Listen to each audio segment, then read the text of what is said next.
as noted, we would get a Scott Steiner. As noted, we get a. Is that playing aggressive? Yep. Okay. That's starting to realize that. Got myself. Good thing that's the first lineup.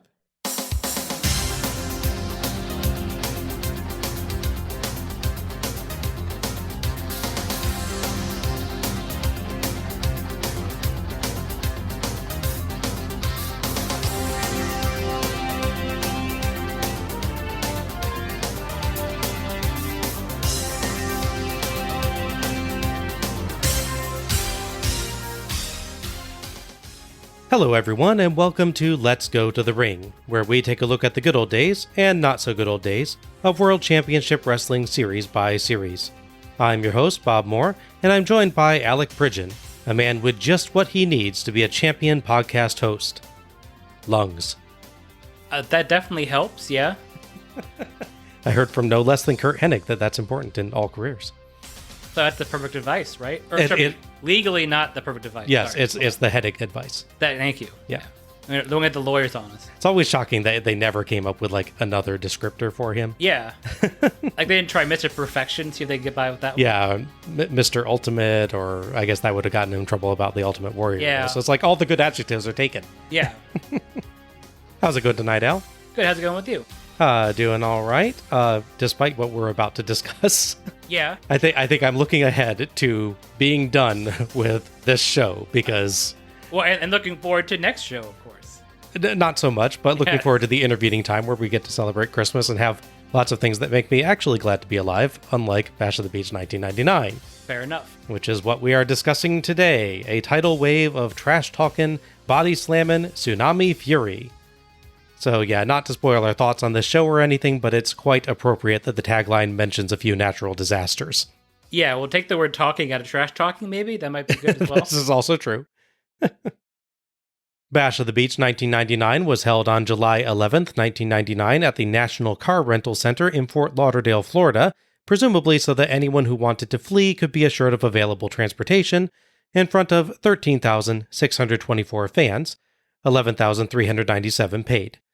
The National Car Rental Center, now the Amarant Bank Arena, has gone through quite a slew of names, including the Florida Live Arena, the BB&T Center, Bank Atlantic Center, and you'll like this one, Al, the Office Depot Center. Hey, there you go. I thought you were going to say the La Parca Center. That would be the best.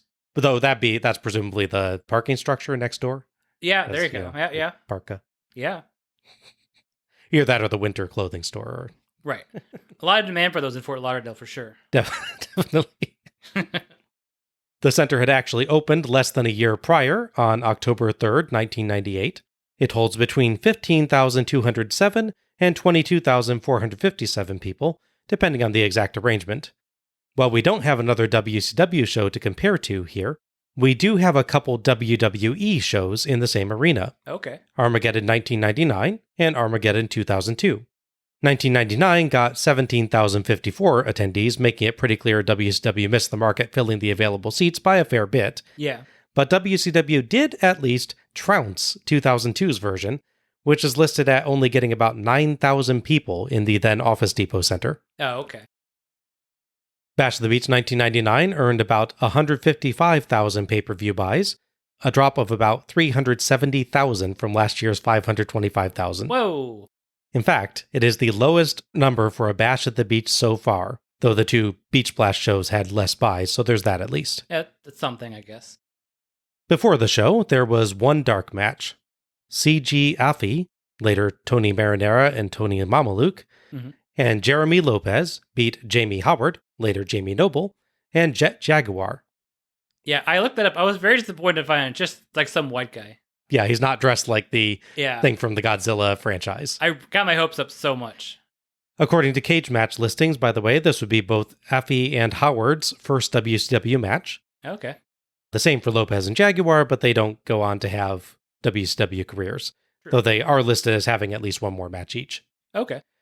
I was also curious about Jet Jaguar, since he's named intentionally or not after a robot from the Godzilla franchise.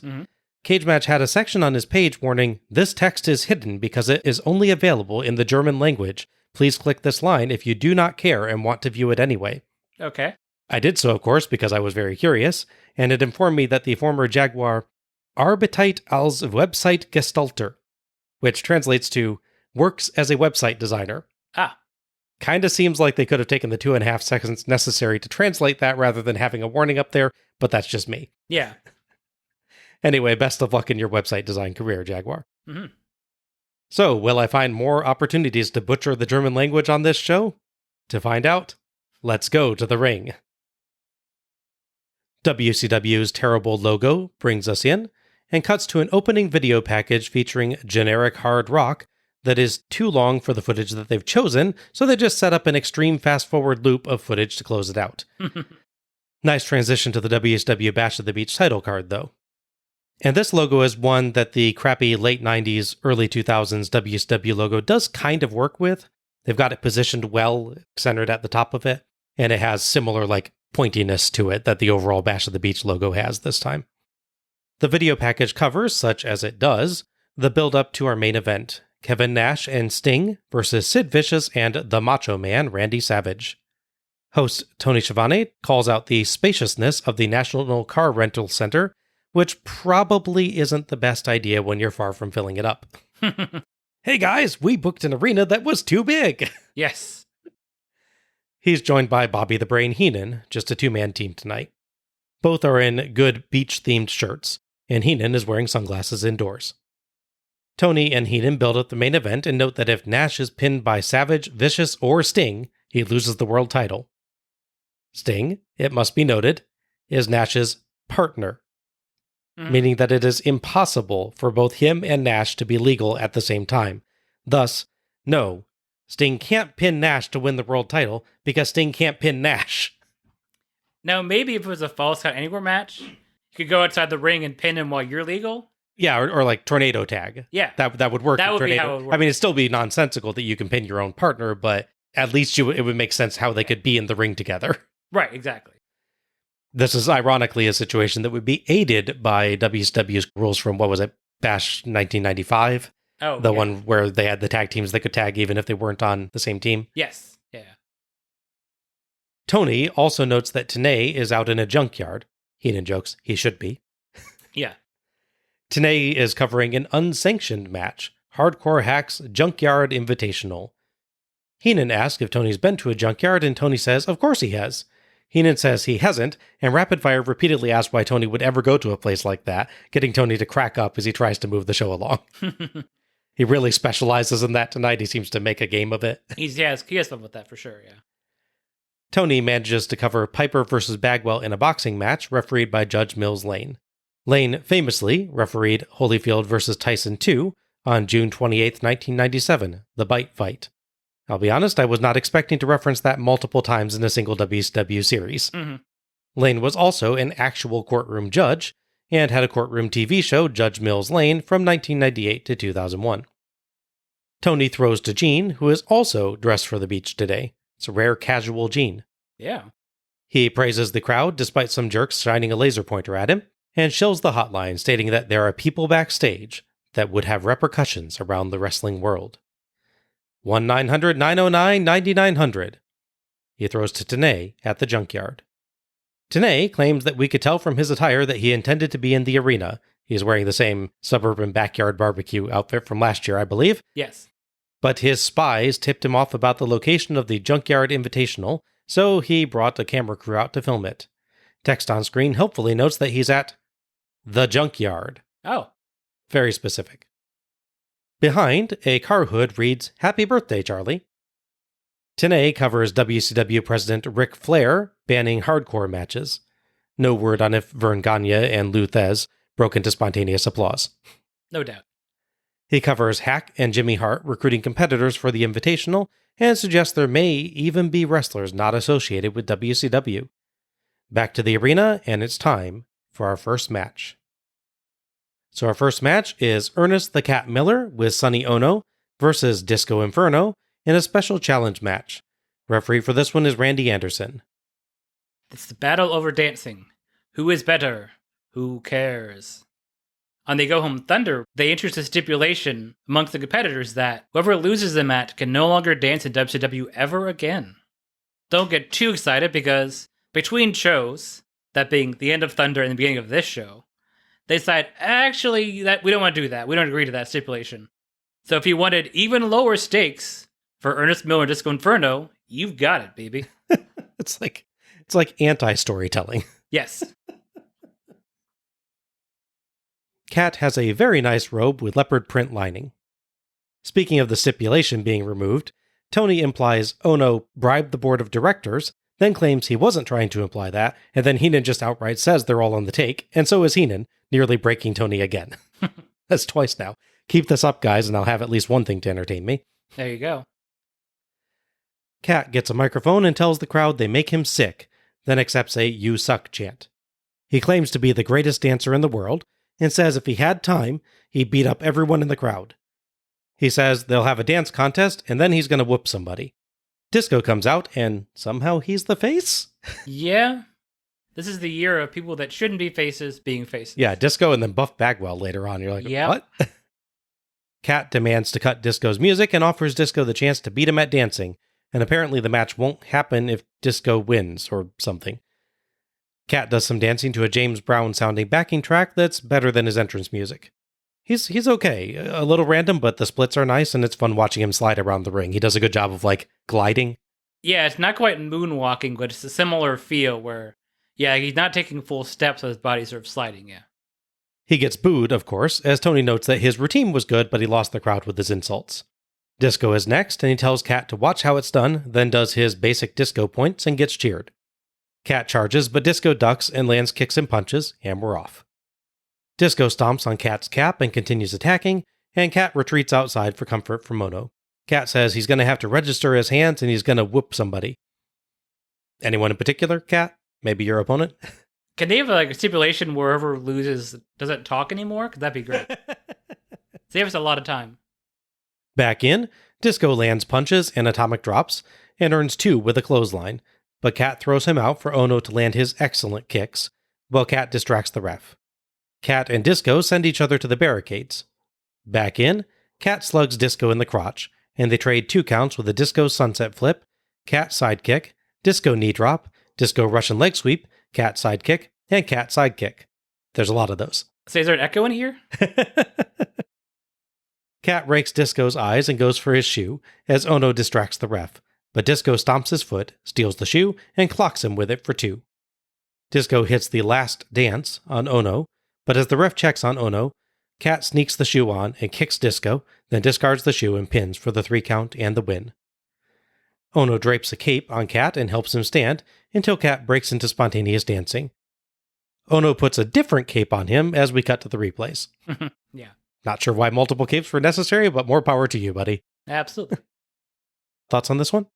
So it's better than I thought it was going to be. In case it wasn't clear, my like of Ernest Miller, especially at this point in Disco Inferno, it's not that high, so it's a pretty low level, so I'm sort of working at.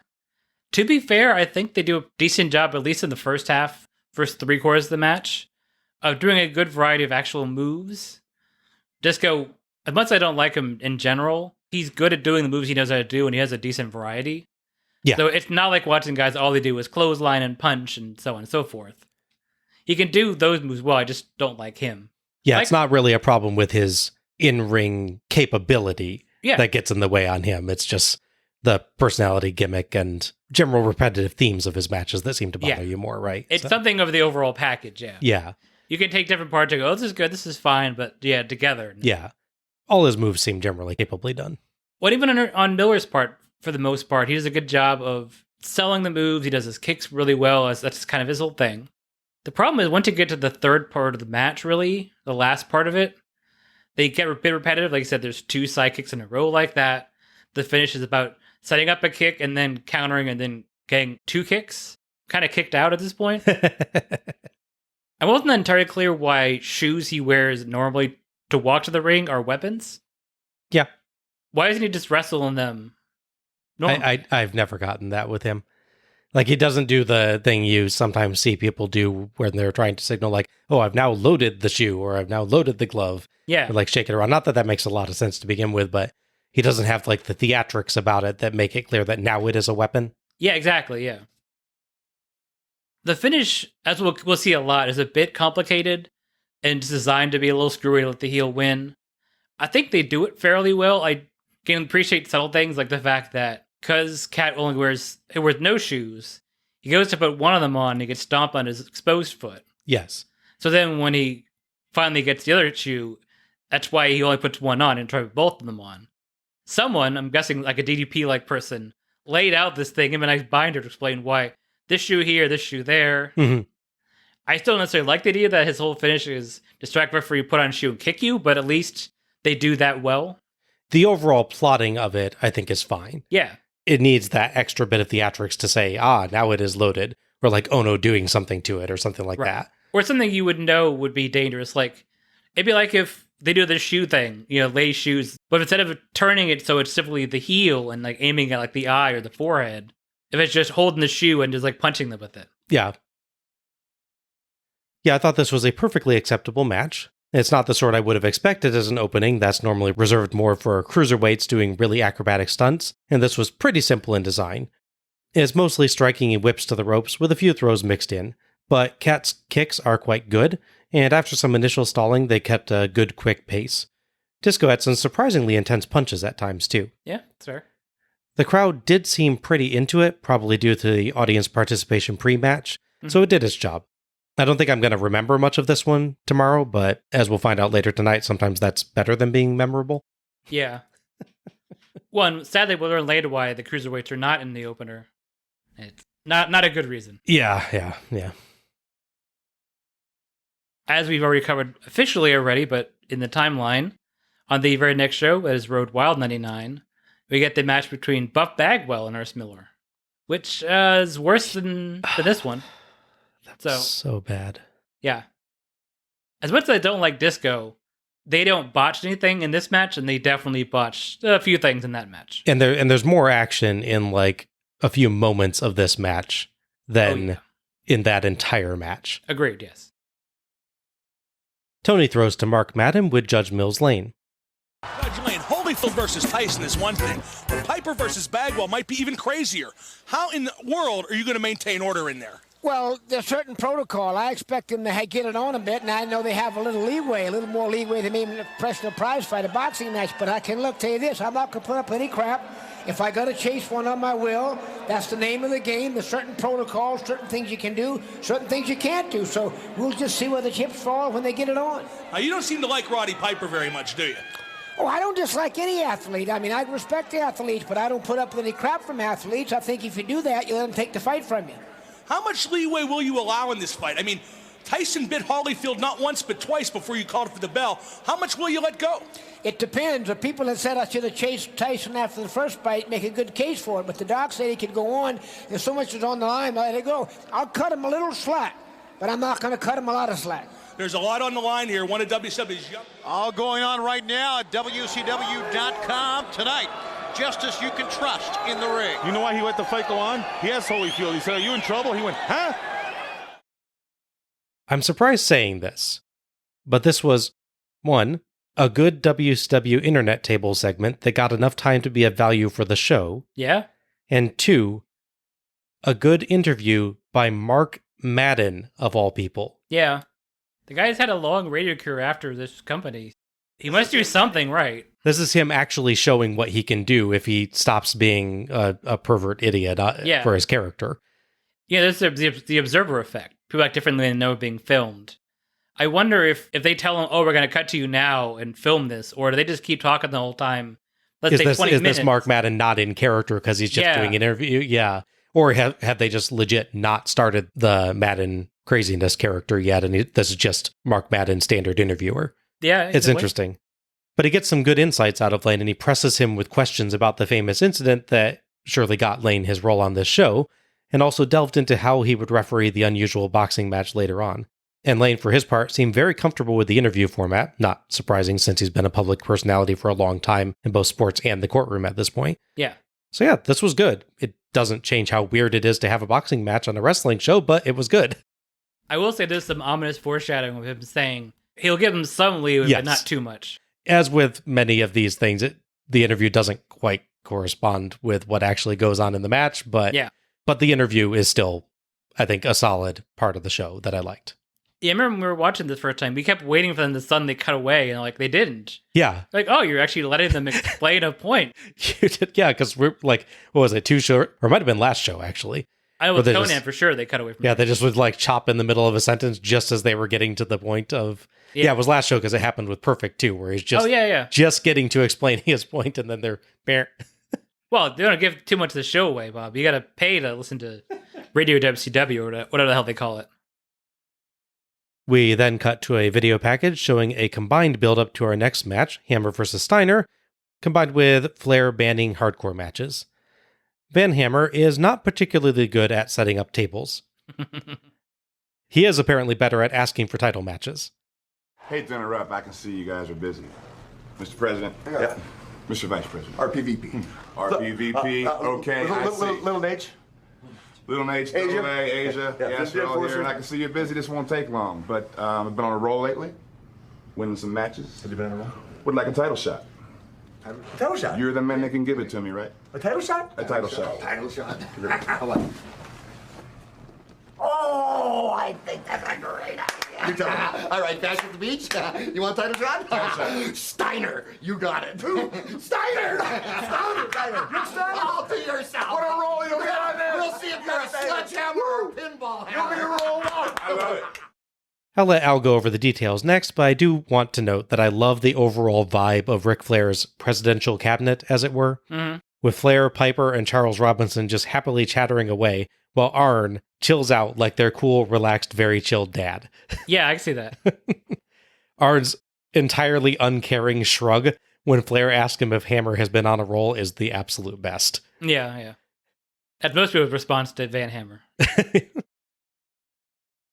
So our second match is Rick Steiner versus Van Hammer for Steiner's WCW World Television Championship. Referee for this one is Mickey J.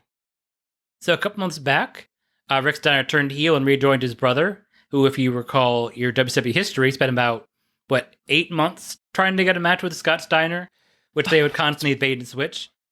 We covered one of them, but there's 2 more shows where they bait and switch the audience. Halloween Havoc is the big one. We have so much to discuss with that show. It's endless. Yeah. So after all this time trying to find just 5 minutes to beat his brother up, they reunite because they both were able to win the TV and US titles respectively, Scott being the US champion, up until very recently, as we'll cover. Meanwhile, some in the back realized that Van Hammer still existed. He's kind of been in limbo ever since the whole Flock angle ended. That was his big return, was being that random Flock guy. Now there's no Flock, what's he going to do? Well, he went from dressing like a hippie guy to putting no piece on his singlet, so that's how you know he's different. Yes. It's important to spell it out, literally spell it out for the audience. That is character development, Al. You will find that in any writer seminar. Make sure to have your character wear their life mission statement on a t-shirt. Yeah. Yeah, so he's been on a brief role in the company. Victories over people like Mikey Whipwreck, which match I remember being very boring, but we'll cover that later. So this leads up to the segment Bob sort of hinted at, where Van Hammer, after doing fairly well on Nitro and Thunder, goes into the casual office of the president and vice president, asks for a title match. Flair's like, yeah, sure, why not? He doesn't actually say what title he wants a match for. It's like any of them. Yeah. Whichever one you whatever guys you feel got, like. yeah. I'll challenge for the tag titles if you want on my own, whatever. Sure. He doesn't actually say that, but I mean, he might as well have. By default, yeah. So apparently it's some form of punishment, it seems like, because they give him a match and then laugh about it after he leaves. Yeah, I can't tell if it's intended to be an insult to him, that they're like, this jobber asking us for a title match, let's give him the worst one possible, or if it's just meant to be the chaotic atmosphere of the Ric Flair presidency. Or just backstage at WCW in general. Yeah, that's true. Life imitating art, or art imitating life, either way you look at it. But yeah, so he gets the title match against Rick Steiner because he's been doing fairly well by Van Hammer standards. Yes. Steiner is out first, oddly, given that he's the champ. His Beware of Dog jacket remains great. Heenan notes that the whole state of Florida is a junkyard. I take exception to that, but it would explain why they didn't feel the need to label Tenay's location any more specifically. Yeah. Steiner grabs a microphone. This is gonna be one of those shows, isn't it? Oh, yeah. Steiner says things have changed and he and Scott do whatever they want. He says if someone has a bad attitude, he'll shove it where the sun don't shine. You want some, come get some. You don't like me, bite me. Basic catchphrase promo, let's move on. Van Hammer is out next. He definitely has a good look, very tall and athletic. The last time we saw Hammer as a competitor, by the way, was on Slamboree 1993, losing to Sid Vicious in 35 seconds. Oh, yeah. So, he can only go up? Yeah. To be clear, he's had other matches since then. That's the last time we saw him for the show. Oh, yeah, no. Okay, yeah. Steiner gets some cheap shots, but Hammer mostly lands clotheslines and a big boot to send Steiner through the ropes, and earns one with a suplex when he comes back. Steiner has enough of that and beats Hammer up inside and outside the ring, exposing the concrete and DDTing Hammer on it. Hammer is nowhere near that. Yeah. So we're supposed to believe, obviously, that he's got Hammer's, his head in his armpit, and he's like spiking at least his forehead on the concrete. But in reality, what's happening is Rick Steiner is just taking a flat back bump on concrete and going, I win. Yeah, the camera angle was not particularly good at that. No. And I mean, at least it got the point across, but yeah, still could have been done better. Yeah. Agreed. He goes for a pin outside, and Jay reminds him that's not allowed, so Steiner throws Jay down. Hammer slugs Steiner in the crotch to briefly turn the tide, but Steiner soon just absorbs a clothesline and continues the beatdown, earning 2 with an elbow drop. Hammer gets a chair and smacks Steiner, and gets 2 with the top rope clothesline. Hammer lifts Steiner, but Steiner bites him, punches him in the crotch, Steiner lines him, and hits a top rope bulldog for the 3 count and the win. Heenan and Tony say the DDT on the floor turned the match away from Hammer. Thoughts on this one? It's not great, for sure. It's funny, we complain about Scott Steiner matches where the story is like he does whatever he wants because he's big and scary and the ref refused to DQ him and they refused to punish him. I kind of thought that was a Scott Steiner thing, but apparently that's just a Steiner thing. Yeah, at least in this match, for sure. Yeah. I haven't seen a lot of the Rick Steiner solo matches during this period is the thing. We've seen the Goldberg one, obviously, right, yeah. Which, ugh. And what's part of the overall weird vibe they started in like 98 where sort of looser rules about what qualifies as disqualification or not. Yeah. But he directly shoves the referee in this match, yeah, which, I mean, at the very least, that should definitely do it. Well, his first ball shot is somewhat disguised, but the second one is just a running kick. Yes. It's a penalty kick to a goal. Right between the goalposts. Yeah. Right in the nails, I guess, for Van Hammer. I'm just confused by this match and like the booking. Because they spend a couple months building up Van Hammer as like a decent threat for a mid-card guy. Mm-hmm. He's got a good look. He's not good in the ring, but he has a good look, so you can kind of get by with that. But they have very little against Rick Steiner and lose in fairly convincing fashion. I guess you could argue that the how is this not DQ aspect sort of protects him, but he gets involved in that as well. So it's not like he's fighting fair. It's with cheating against him to get advantage. Yeah, exactly. They're both doing it. I will say he's not truly terrible. Like, is there some bits he doesn't... His diving clothesline is actually not bad. Mm-hmm. Some of his strikes are not bad either. The suplex, too, I really like. Yes, suplex was good, yeah. Mm-hmm. I do at least appreciate the overall package, I guess, that Rick Steiner has going. Because he looks like a big, intimidating guy who will throw you around and punch you and kick you.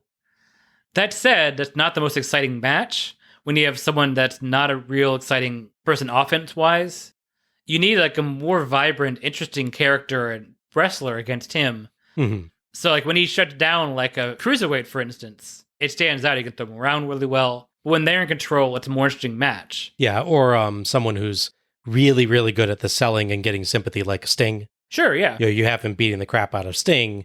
Vader showed you could do that for an extended period of time and Sting can keep it interesting. But I mean, as it is, it's two guys that do fairly basic offense. I mean, Rick's is better, obviously, because he's Rick Steiner. It's a real short match where people just hate each other really hard and then one guy wins. Doesn't really do anyone that look good. Yeah, there's not a ton to this match. It's only about 3 minutes long, and there's a few awkward strikes in the midst of it, but the two did manage a short but energetic fight. The late match plotting is just weird. It's unclear why a chair shot or repeated strikes to the crotch don't get one or the other DQ'd. This was surprisingly okay, but like you said, what did it actually accomplish? Yeah. If they're trying to build up Hammer, having him lose to Steiner in such a short match hurts that effort. Agreed, yeah. If they're trying to build up Steiner, having Hammer do as well as he did in the beginning kind of undercuts that. Mm-hmm. If they're trying to showcase either or both, they didn't allow very much time for that.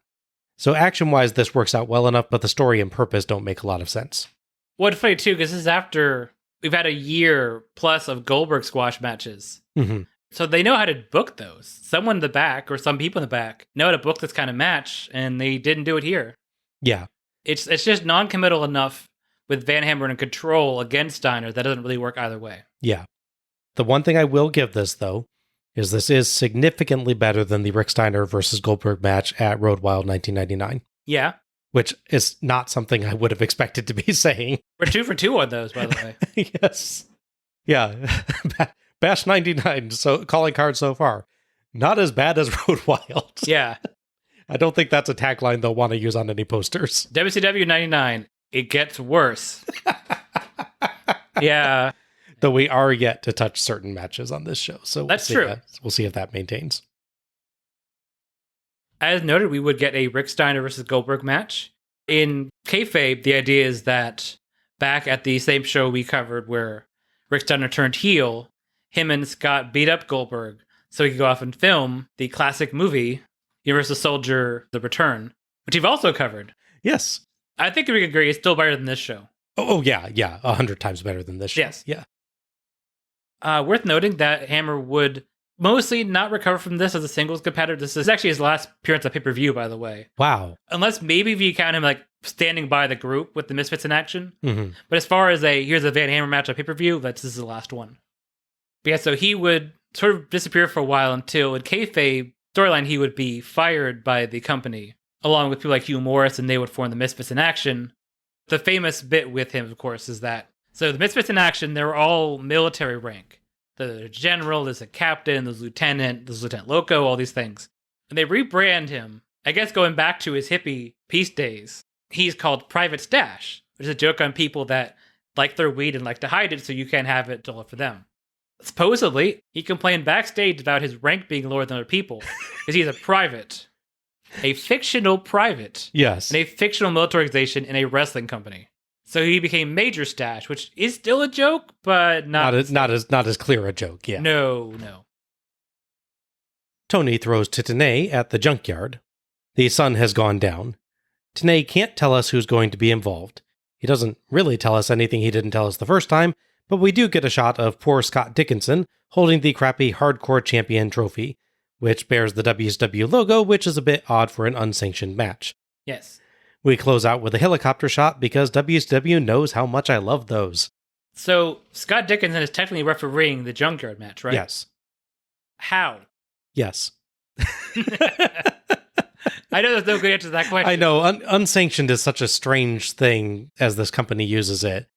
It's something that the company has not approved. Yeah. And yet they will provide referees for it, air it on their show, provide a trophy for it that has their logo, all sorts of different things. And you're like, do you understand that this is meant to be an expression of your disapproval of this match? I will accept them, having it aired on their show still, just because we get into the, is this really happening on camera or not type of thing in wrestling all the time. Mm-hmm. It's dumb, but it happens all the time for various things. But you shouldn't have your logo on the trophy. And you should have, some referee that we've never seen before. Yeah. Or have him, not an official uniform and say something like, oh, I'm being paid by Hack, yeah. Jimmy Hart or Hack? Yeah, Hack would be good as well. Yeah, because Hack appears to be organizing this entire thing. The idea of Sandman organizing anything. But, yeah. Do you think this is karma getting back at Scott Dickinson for that? Him refereeing the Chavo and Stevie Ray match last year and not having to do any work at all? Oh, right, yeah. Guess what, buddy? This year you have to referee the Junkyard Invitational. Yeah, that's true. I mean, still, he doesn't have to do very much, but, he does have to sit there watching the Junkyard Invitational. Yeah, he has to enjoy the smell of the whole area. Oh, yeah. We cut to a short video of WCW President Ric Flair giving his son David the U.S. title and telling him that women will like him despite his total lack of charisma. Rick didn't actually say that last bit, mind. Mm-hmm. Our third match is Dean Malenko versus David Flair, with Torrie Wilson, Ric Flair, Asia, Arn Anderson, and Charles Robinson for Flair's WCW United States Heavyweight Championship. Referee for this one is Johnny Boone. Ric Flair has gone a bit mad with power, which is surprising. He's usually a very level, straight-laced character. But yeah, in about 6 months, he's gone from wrestler to president for 90 days to president for life to fired to back to president for life. So wrap your head around that first off. President for life means about as much as NWO for life. Exactly. Especially when it comes to the Giant, yeah. As one of his acts, he would strip Scott Steiner of the U.S. title. This happened on the July 5th Nitro. So July 5th, 1999, which is my 16th birthday. Okay. I did not get a U.S. title for my birthday, in case you're asking. I wasn't. Well, and so no, I did not. I was trying to, it's funny, when I was writing my notes, I was trying to think, what did I get for my 16th birthday? I honestly do not remember. I'm sure it's something in this room, because I keep everything I've ever owned in my life. I'm guessing it's probably PlayStation games that are in 64, maybe at that point, but still, yeah. I was going to make a joke, well, I got this for birthday. I actually can't remember what it was. So folks, just in case you're wondering, never buy Al anything for his birthday, because he'll just forget it. I don't think I like this message. I was going to do that disclaimer where the Independence Day, therefore, not those Let's Go Ring Rock Virgin. At this point, there is no Horseman. It's just Ric Flair's cabinet, which we'll see all of in the next match. Malenko is out first. Tony notes that he wanted to rekindle the Four Horsemen, but Flair let the power of the presidency go to his head and dissolved the Four Horsemen. David Flair comes out in a Flair-style silver robe, arm in arm with Torrie Wilson. Honestly, walking out wearing a Flair robe is the most comfortable I have seen David Flair look on camera. Yeah. It makes sense. You've got to figure he probably tried some on and pretended to be his dad while growing up. Yeah, for sure. Ric Flair and company follow behind. Tony is grateful that Boone is the ref, rather than Flair's pal Robinson. Malenko easily dominates, even tossing David to the ground after David manages one bit of offense, a waistlock. Malenko repeatedly lectures Rick about David. David eventually shoves Malenko, so Malenko stomps him flat, suplexes him, and sets for the cloverleaf.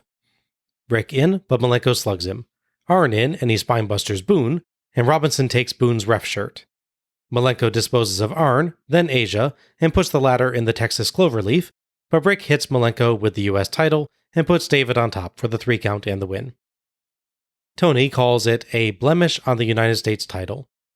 Rick and Torrie check on David as Arn stomps Malenko outside. Flair gets in a stomp too as the group makes their exit, and Heenan reminds us that Malenko used to be a horseman. Thoughts on this one? I mean, this isn't really even a match, is it?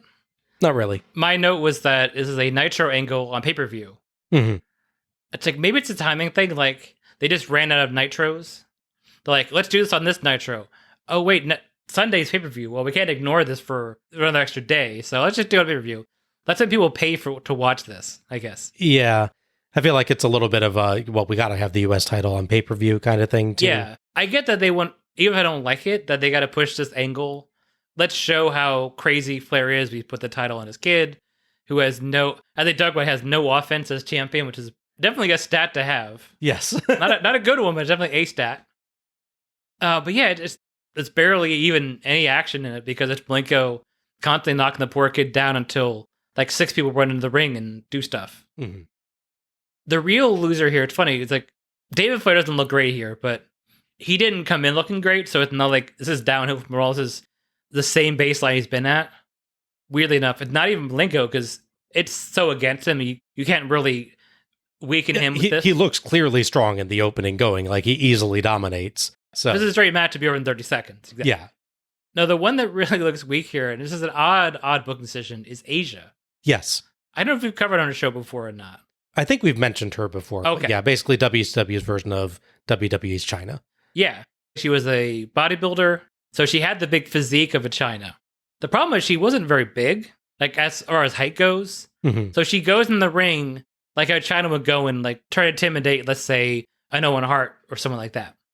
She goes in the ring and she's the exact same height as Dean Malenko, who is not known as one of the largest wrestlers. Yeah. Famously called a vanilla midget by Kevin Nash. Yes. A term I don't like, but it is notable for this situation. She goes in the ring and does nothing at all to him. He actually hesitates for a moment before attacking her because, the whole don't want to hit a girl type of thing. Yeah. So he even gives her a moment to potentially have done something to her. Yeah, I don't want to think that like she forgot a spot or something, but it's just weird because he comes in and doesn't do anything. I guess she's distracting him, sure. Yeah. But She's like, I'm in the ring now, so you can't do anything. And then he just body slams her. I will say Dean looks a little dumb for putting her in the cloverleaf. Why? She's already down. Yeah. I would wager that it was we can't put Arn in the cloverleaf because of his injuries, probably. So she's the natural option if you're going to have him put someone in the cloverleaf and then still lose. Because if he puts David in the cloverleaf, he's winning. Right. I mean, you could have put Flair in the cloverleaf.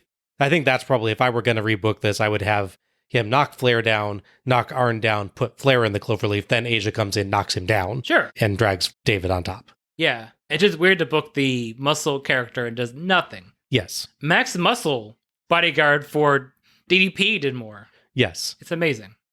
Not good. I will say, I thought that this would annoy me a lot more than it actually did. Hmm. David is clearly not prepared to be a wrestler on pay-per-view, but that is actually kind of the point of this story. Mm-hmm. Malenko just easily dominates the match, which feels entirely right and proper, and it's only through blatant cheating and corruption that David, quote-unquote, wins. Oh, yeah. The commentary team, Tony especially, openly mocks the idea that David is champion. I still wish there was more actual action to a pay-per-view match, maybe Malenko getting to face off for a longer time against Rick, for instance, as part of the interference. But this works as part of the power-mad Ric Flair angle, and there's definitely some potential interesting story from this. Yeah. It's only once they try to make David a regular wrestler later on, while he's still not prepared, that things really get bad. Yeah. Still, like you said, this was more angle than match, and I don't really think we needed it on pay-per-view. Yeah. If you look ahead, from my memory anyways, the only WWE appearance of David Flair is in the build to him getting beat up by Undertaker. Yeah, WrestleMania 18 build-up. Yeah. Ric Flair's son, David, is trained to be a wrestler. Ignore that's 3 years after this show that's happening. Yes. And he get beat up. That's the only thing he ever did there, as far as I know. So they did put multiple championships on him. From what I understand, David did not really want to be a pro wrestler. It's pretty clear he didn't know. And to be clear, I don't feel like I'm picking on David Flair because he's just, in real life, just shoved in the situation. Hey. Yeah, I think he's kind of put in this situation. He's not prepared for it. He's not really wanting to do it in the first place. Yeah. But, Dad says, or whoever's booking at the time period says, hey, come on, it'll be cool. Yeah. And like, okay, fine. So that's kind of the vibe you get from him on all his appearances, the okay, fine vibe. Yeah. Well, what's funny too, if you think about it, the whole thing, they have Charles Robinson's little Nate, which is the thing they realized, because they realized he was a lifelong Flair fan, or at least a longtime Flair fan. Mm-hmm. And a referee anyway, so they played a part of the story. You could have made David that character, and that would make a lot more sense, little nature boy, because it's literally his son. Yeah. Not a random guy. Flair's reign mercifully end, a statement I feel weird even saying now, because you think I mean Rick, but it's definitely David. He would end on Nitro about 3 weeks later, where the title would go to someone else. A guy who actually is a wrestler and wants to be a wrestler, so that's a step up. Okay. It is funny to think that it went from Scott Steiner to David Flair, by the way. It's a reminder. It's so weird. That is odd. Chronology, like, WWE loves to do this little timeline thing where here's all the champions. I want to, see if they have one for the US title. Just so go Scott Steiner, flexing, and then David Flair awkwardly sort of staring at the camera because he's not sure what to do. Poor guy. As far as Malenko goes, him and Benoit, of course, out of the Horsemen can no longer exist. So they would form alongside Perry Saturn and Shane Douglas. They formed the Revolution. 3 of those 4 would then be in a 6-man tag match on the next show, which thankfully did not suck. And the remaining one would be pretty much abandoned by the remaining 3 for his match. Yes. But somehow they're a group. Mm-hmm.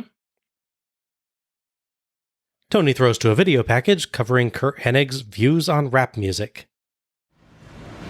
Hey, Master P, how you doing, man? What's up, Kurt Hennig? How you doing, man? You are the king of rap. I love your music so much. I love your music more than anybody in the world. I'm true to the game, man. I'm bowdy all the way. You are unbelievable. Having a bad day? You bowdy, huh? Oh, all the way, man. I So love like rap. rap? I love rap music. If I get an autograph or something, man. I got something special for you since you're true to the game. You got one of them true big baby? Right. Oh, man. Get you a special autograph sound. You don't know how much I appreciate this. I mean, this is... Man, this is the best keeps. This is the greatest gift that I have ever gotten. I am going to keep this. In fact, I respect this. You want me to show you how much I really respect this? That's about how much I respect this. Oh, you won't beat cowboy? Hennig does a really good job with the opening bit, sounding enthusiastic, but just a touch insincere, before he breaks the CD that he's given by Master P. Mm-hmm. That is the name, right? I Yes. don't know rappers. I was about to say, do you even know what Master P is? I hate rap. There's only one thing that I hate, 'cause it's a bunch of crap. I hate rap. Rap is crap. Rap is crap.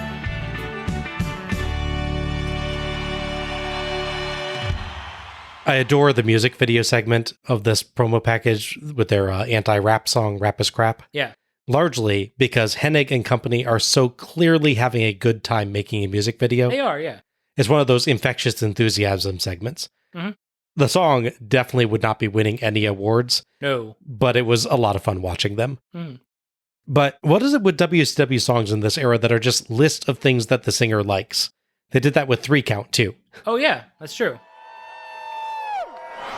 Right now, we're going to give you what you all came to hear. That's that #1 song. It's all the way to the top. It's called Rap is Crap, and it goes like this right here. Mansion 5. All right. Weirdly, the video cuts off quite suddenly as Hennig's announcing another performance of it, which I thought at the time was going to be interrupted by their foes, but I listened to the WCW Mayhem album today again, against my better judgment. You poor man. Yes. The intro he's giving here is identical to the one that they play on the Mayhem album when they go into the song, Yeah. which sounds like it was recorded at that time. Mm-hmm. So I think they actually do get a full performance there. I'm not sure. Okay. But quite suddenly, the video cuts off and we get Dave Penzer in a look behind the scenes as he announces, Match in 5! Oh, yeah. Nice. So, our 4th match is the No Limit Soldiers. That's Conan, Rey Mysterio Jr., Swole, and B.A., otherwise known as Brad Armstrong, in one of his less ridiculous and copyright infringing gimmicks, Yes. with Chase and 4x4, versus the West Texas Rednecks, Kurt Hennig, Bobby Duncombe Jr., Barry Windham, and Kendall Windham, in an elimination tag match. Referee for this one is Nick Patrick. Having not learned any lesson from booking Jay Leno, Dennis Rodman, or Kiss, for that matter, the company would spend a small fortune hiring Master P to appear on television. To be fair, it was a big deal for him to be like a celebrity at this point in 1999.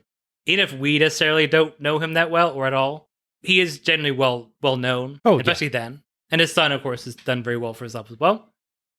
They paid him a lot of money to show up on Nitro alongside his 1,000-person entourage, or so it seemed. They would, of course, run afoul of famous cowboy Kurt Hennig, because Minnesota is definitely a cowboy town. Cowboy state, I should say.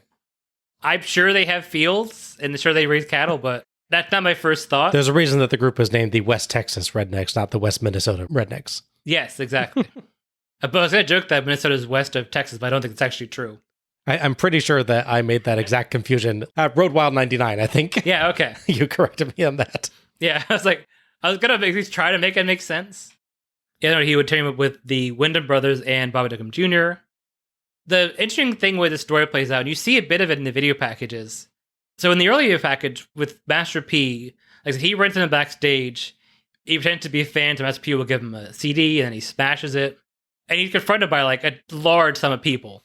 It is the No Limit Soldiers, so there are no limits to the number of them that will show up. Yeah, presumably it's like a clown car limo. It's like those segments where you've got the boss in a video game, and until you beat the boss, the ads just keep coming in. Yeah, every health segment more just come in. Yeah, gotcha. Yeah. So Hennig is supposed to be the heel in this story, but here he is standing up to a large army of people. Yes, and then later in the second and last appearance of Master P, they got to go up on Nitro to celebrate his son's birthday. Hennig then comes in the ring and, surrounded by people, gives him a disingenuous gift of a cowboy hat, which he gets stomped on by the son. He's still kind of a heel because he's giving someone a gift they don't want. Mm-hmm. The worst kind of person in the world, of course. But again, he's confronted and attacked by all these people. So when he finds 3 other guys that are like-minded, but not from the same state, it seems like a face like forming a faction to fend off another group. Yeah, it's like, which is odd. Yeah, that's the trouble, and as we'll see, is a problem with the match itself to some degree as well. It feels like it's booked not entirely backwards, but a little bit backwards. Yeah. Where it's always the heel that's outnumbered. It's always the heel that's getting beaten down. He's being insulting. He is being insulting, but he's being beaten up by guys who have the numbers where they could just brush him off and, laugh at him or something instead. It definitely feels like what he's done is not enough to justify what they've done in response. Mm-hmm. Well, in fact, he's always fighting against bigger odds. Right, yeah. So odd. If you had him the first time he shows up, he meets just Master P himself backstage, maybe with one other guy. Sure. Because you probably want someone there that it's okay for Hennig to beat up. Yeah, of course. And then he beats that guy down just unprovoked after breaking the CD. And then, again, shows up with larger numbers. He's already organized the Rednecks. Yeah. Only then do you have the much larger group show up in response. Yeah, sure. Then I think it goes better. Right.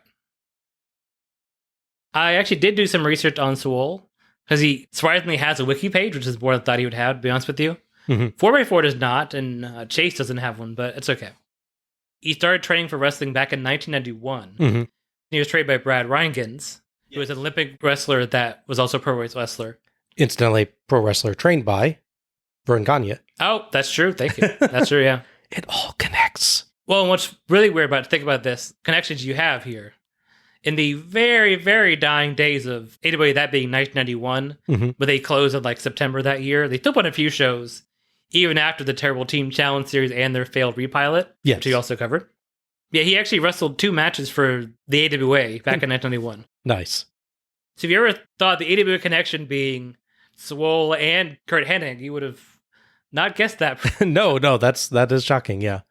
Yeah, he also wrestled a couple matches in All Japan before going back to being a football player. And there's kind of a big gap in his resume on Wikipedia, because that's obviously not the most thorough source.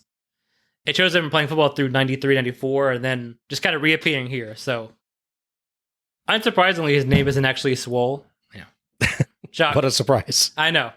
However, his actual real name, as far as Wikipedia goes, is Randy Thornton. That is awesome. So close to being the most famous third-generation wrestler. Yes. And a match full of second, third-generation wrestlers. I would love if he had somehow gotten a job with the WWE during that same period. Yeah. And you had the Thornton and Horton. Oh, yeah, there you go. Bob Orton Jr. says, he's not officially your brother, but, wink, wink, nudge, nudge. Yeah. I traveled the country a long time. Right? Oh, Collar, we're getting into the Chris Jericho, Dean Malenko angle again. Oh, that or the Kurt Angle is illegitimate son, Jason Jordan angle as well. The Rednecks enter first to their song, Rap is Crap. Things that I notice. Penzer announces Duncombe between the two Wyndhams, which means he has to say the Wyndham's hometown of Sweetwater, Texas, twice. Yeah. Efficiency, man. Mm-hmm. A fan holds up a sign. Rap is crap, but country is worse. Well, buddy, this is your snack break. Yeah. In fact, skip the next match too, for unrelated reasons. Probably, yeah. The No Limit Soldiers are out next. 4x4 is absolutely massive. Mm-hmm. I don't know why maskless Rey Mysterio continues to insist on wearing clothes or hats that are so oversized that he looks like a child playing dress-up. Yeah. Swole is apparently from No Limitsville. Yeah. Does No Limitsville cover, the whole universe? Inherently, I would think. Conan's hat spells his name with a C rather than a K, which I'm sure gave WCW's legal team some cold sweats. Yeah, right. Heenan, regarding the soldiers' outfits, notes that you could avoid all that if you put a light in the closet. Notably not accompanying the No Limit Soldiers, Master P. Yeah. Conan gets a microphone and talks about salads and potatoes for a moment before running through his usual catchphrases. Ray apparently goes backwards through puberty to yell the No Limit Soldiers catchphrase. Now before we tear it up, can I hear the call of the soldier? Hoo-dee-hoo! His voice goes up several octaves. Apparently that's how you're supposed to do that, or at Is least it? a lot of them do that. Why? Yeah. I'm not saying it makes sense. It's grown men making owl noises. So I don't know where logic you're expecting, Bob. What have they done to you, Ray? Barry and Mysterio start, and Mysterio dodges around until Barry catches him on a moonsault, but Mysterio slips free and whips him to the turnbuckle, then gets two with a moonsault. Hennig in, and Mysterio ends up on the apron, where he tags Armstrong, which is apparently legal. Armstrong versus Hennig would be great, but we only get a taste as Armstrong lands a few quick throws and showboats. Credit to him, he's really going for this gimmick. Yeah. And we switch to Duncum and Swole. Duncum gets 2 with a couple elbow drops, and Mysterio saves. Kendall in with heavy hits, but Swole dodges a splash and tags Mysterio, who walks in right beneath his arm without ducking. Yes, true. Swole is tall, and Mysterio is not. Kendall lands hard strikes and catches a springboard Rana, but Mysterio lands punches until both spill outside, knocking poor Duncum off the apron in the process. Tag to Conan, and Hennig in without a whisper of a tag, which Patrick allows even though he really should be counting Kendall out. Yeah. Conan and Hennig fight, and Ray and Duncum interject, the former much more acrobatically, and Ray and Conan hit some fast-paced double teams. A confused Swole appears to reach for a tag from Ray, but gets one from Conan, as apparently Duncum is legal now too somehow. Sure. Swole pins Duncum for 3 off a Ray springboard leg drop for elimination 1. Duncum tries to get back in, so Chase and 4x4 beat him up. Barry gets 2 on Conan with a suplex, but Conan later escapes Hennig and tags Armstrong, who aggressively attacks, but a Hennig clothesline sneaky hit from the apron by Barry, and the Hennigplex put him down for 3. Elimination 2. Someone audibly yelled, there. Conan in, and Hennig pokes his eyes and tags Kendall, who beats him up and gets 2 with a leg drop. But Conan dodges a second, earns 2 with a facebuster, and gets 3 off a Ray springboard dropkick into a Conan sort of front side crucifix or DDT roll-up. He's going for like a small package, I think, with the forward roll into it is the idea, but yeah. Yeah. A bit off. Elimination 3. Barry earns 2 counts with a back suplex and a DDT as Kendall, trying to re-enter, is held off by Chase and 4x4. Hennig sneaks in some strikes, and Barry gets a diving clothesline for 2, but Conan hits his rolling lariat and clotheslines Barry and himself out over the ropes. They fight outside, and Chase just comes over and carries Barry away, followed for no good reason by Conan, so Patrick counts Barry and Conan out for eliminations 4 and 5. Seriously, why did Conan go over there? Yeah. Yeah, I'm not sure what you would do in relation to the Barry Windham part, because, I mean, who you get disqualified in a multi-person match for that happening. But yeah, Conan's like, oh, let's see where he's going with this. Yeah. Literally. We're down to Hennig versus Swole and Ray. Swole lands punches, but suddenly Barry charges back in, and Swole fights him and Hennig until Chase comes in, and is true to his name, chasing Barry off. Hennig retreats, but 4x4 blocks his way, and Hennig gives him this great, oh, what now, kind of expression. Yeah. Back in, Swole lands a nice palm thrust, and tags Mysterio. Mysterio dives off Swole's shoulders to splash Hennig for the 3 count for elimination 6, and the win. 2 against 1, Heenan complains. That's not right. Tony points out they also had the advantage with Chase and 4x4 outside. Thoughts on this one? So I think the format of this match kind of works, given the experience level they're doing with Swole and the way they're kind of booking everyone in general. It means constant tags in and out and constant action, so it's less...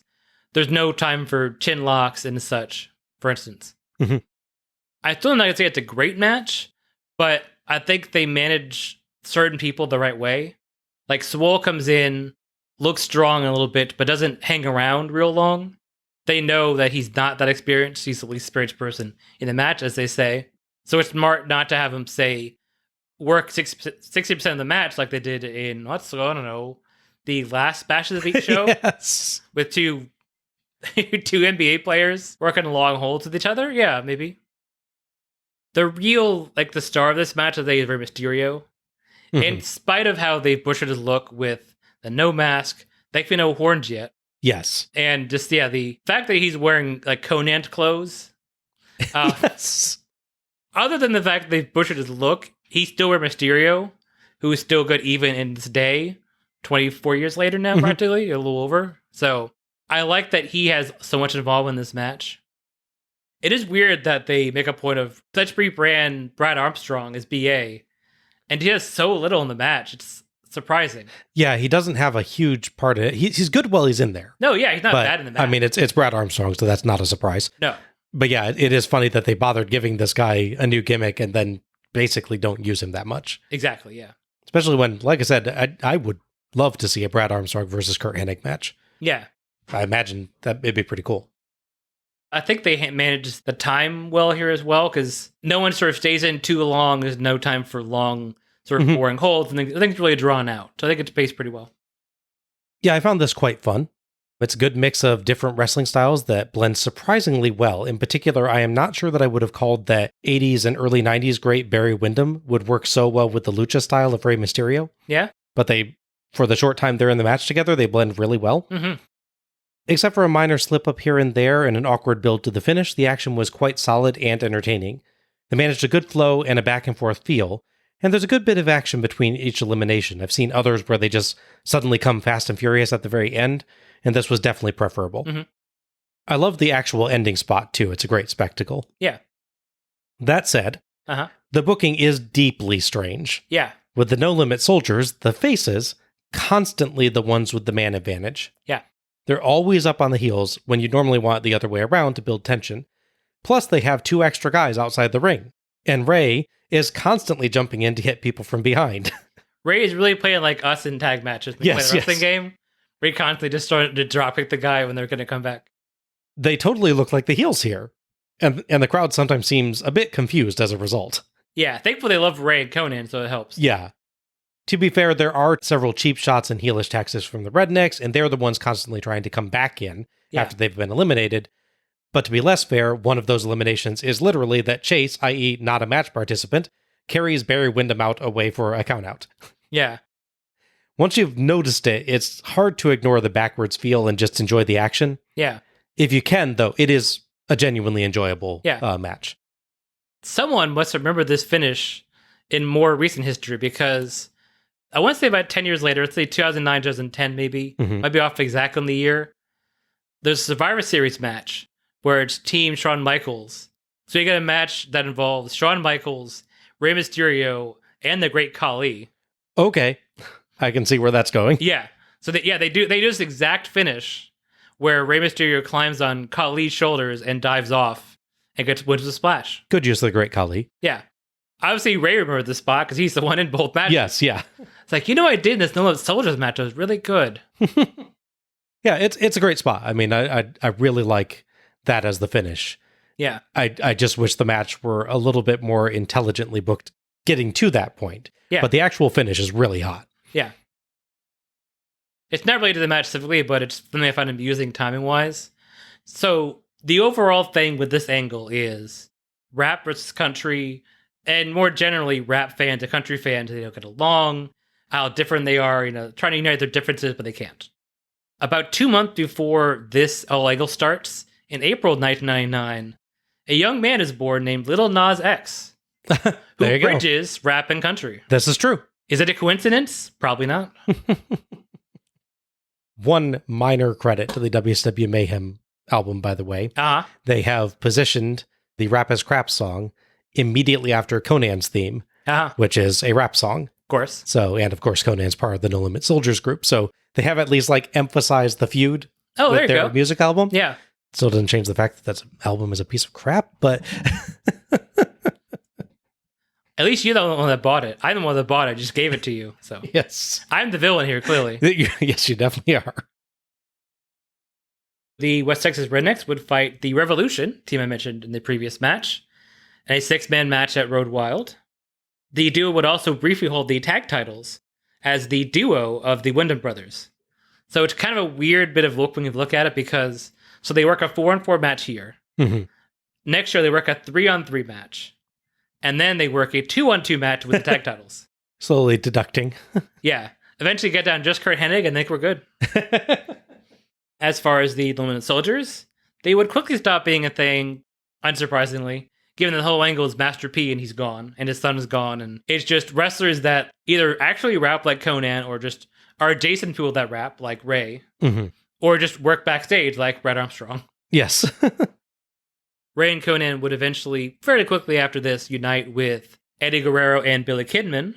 So we get the Filthy Animals. Right. Which is kind of adjacent gimmick. It's like they took the No Limit Soldiers idea and just were like, oh, we don't have Master P anymore. Let's just jam them in the same kind of thing. Yeah.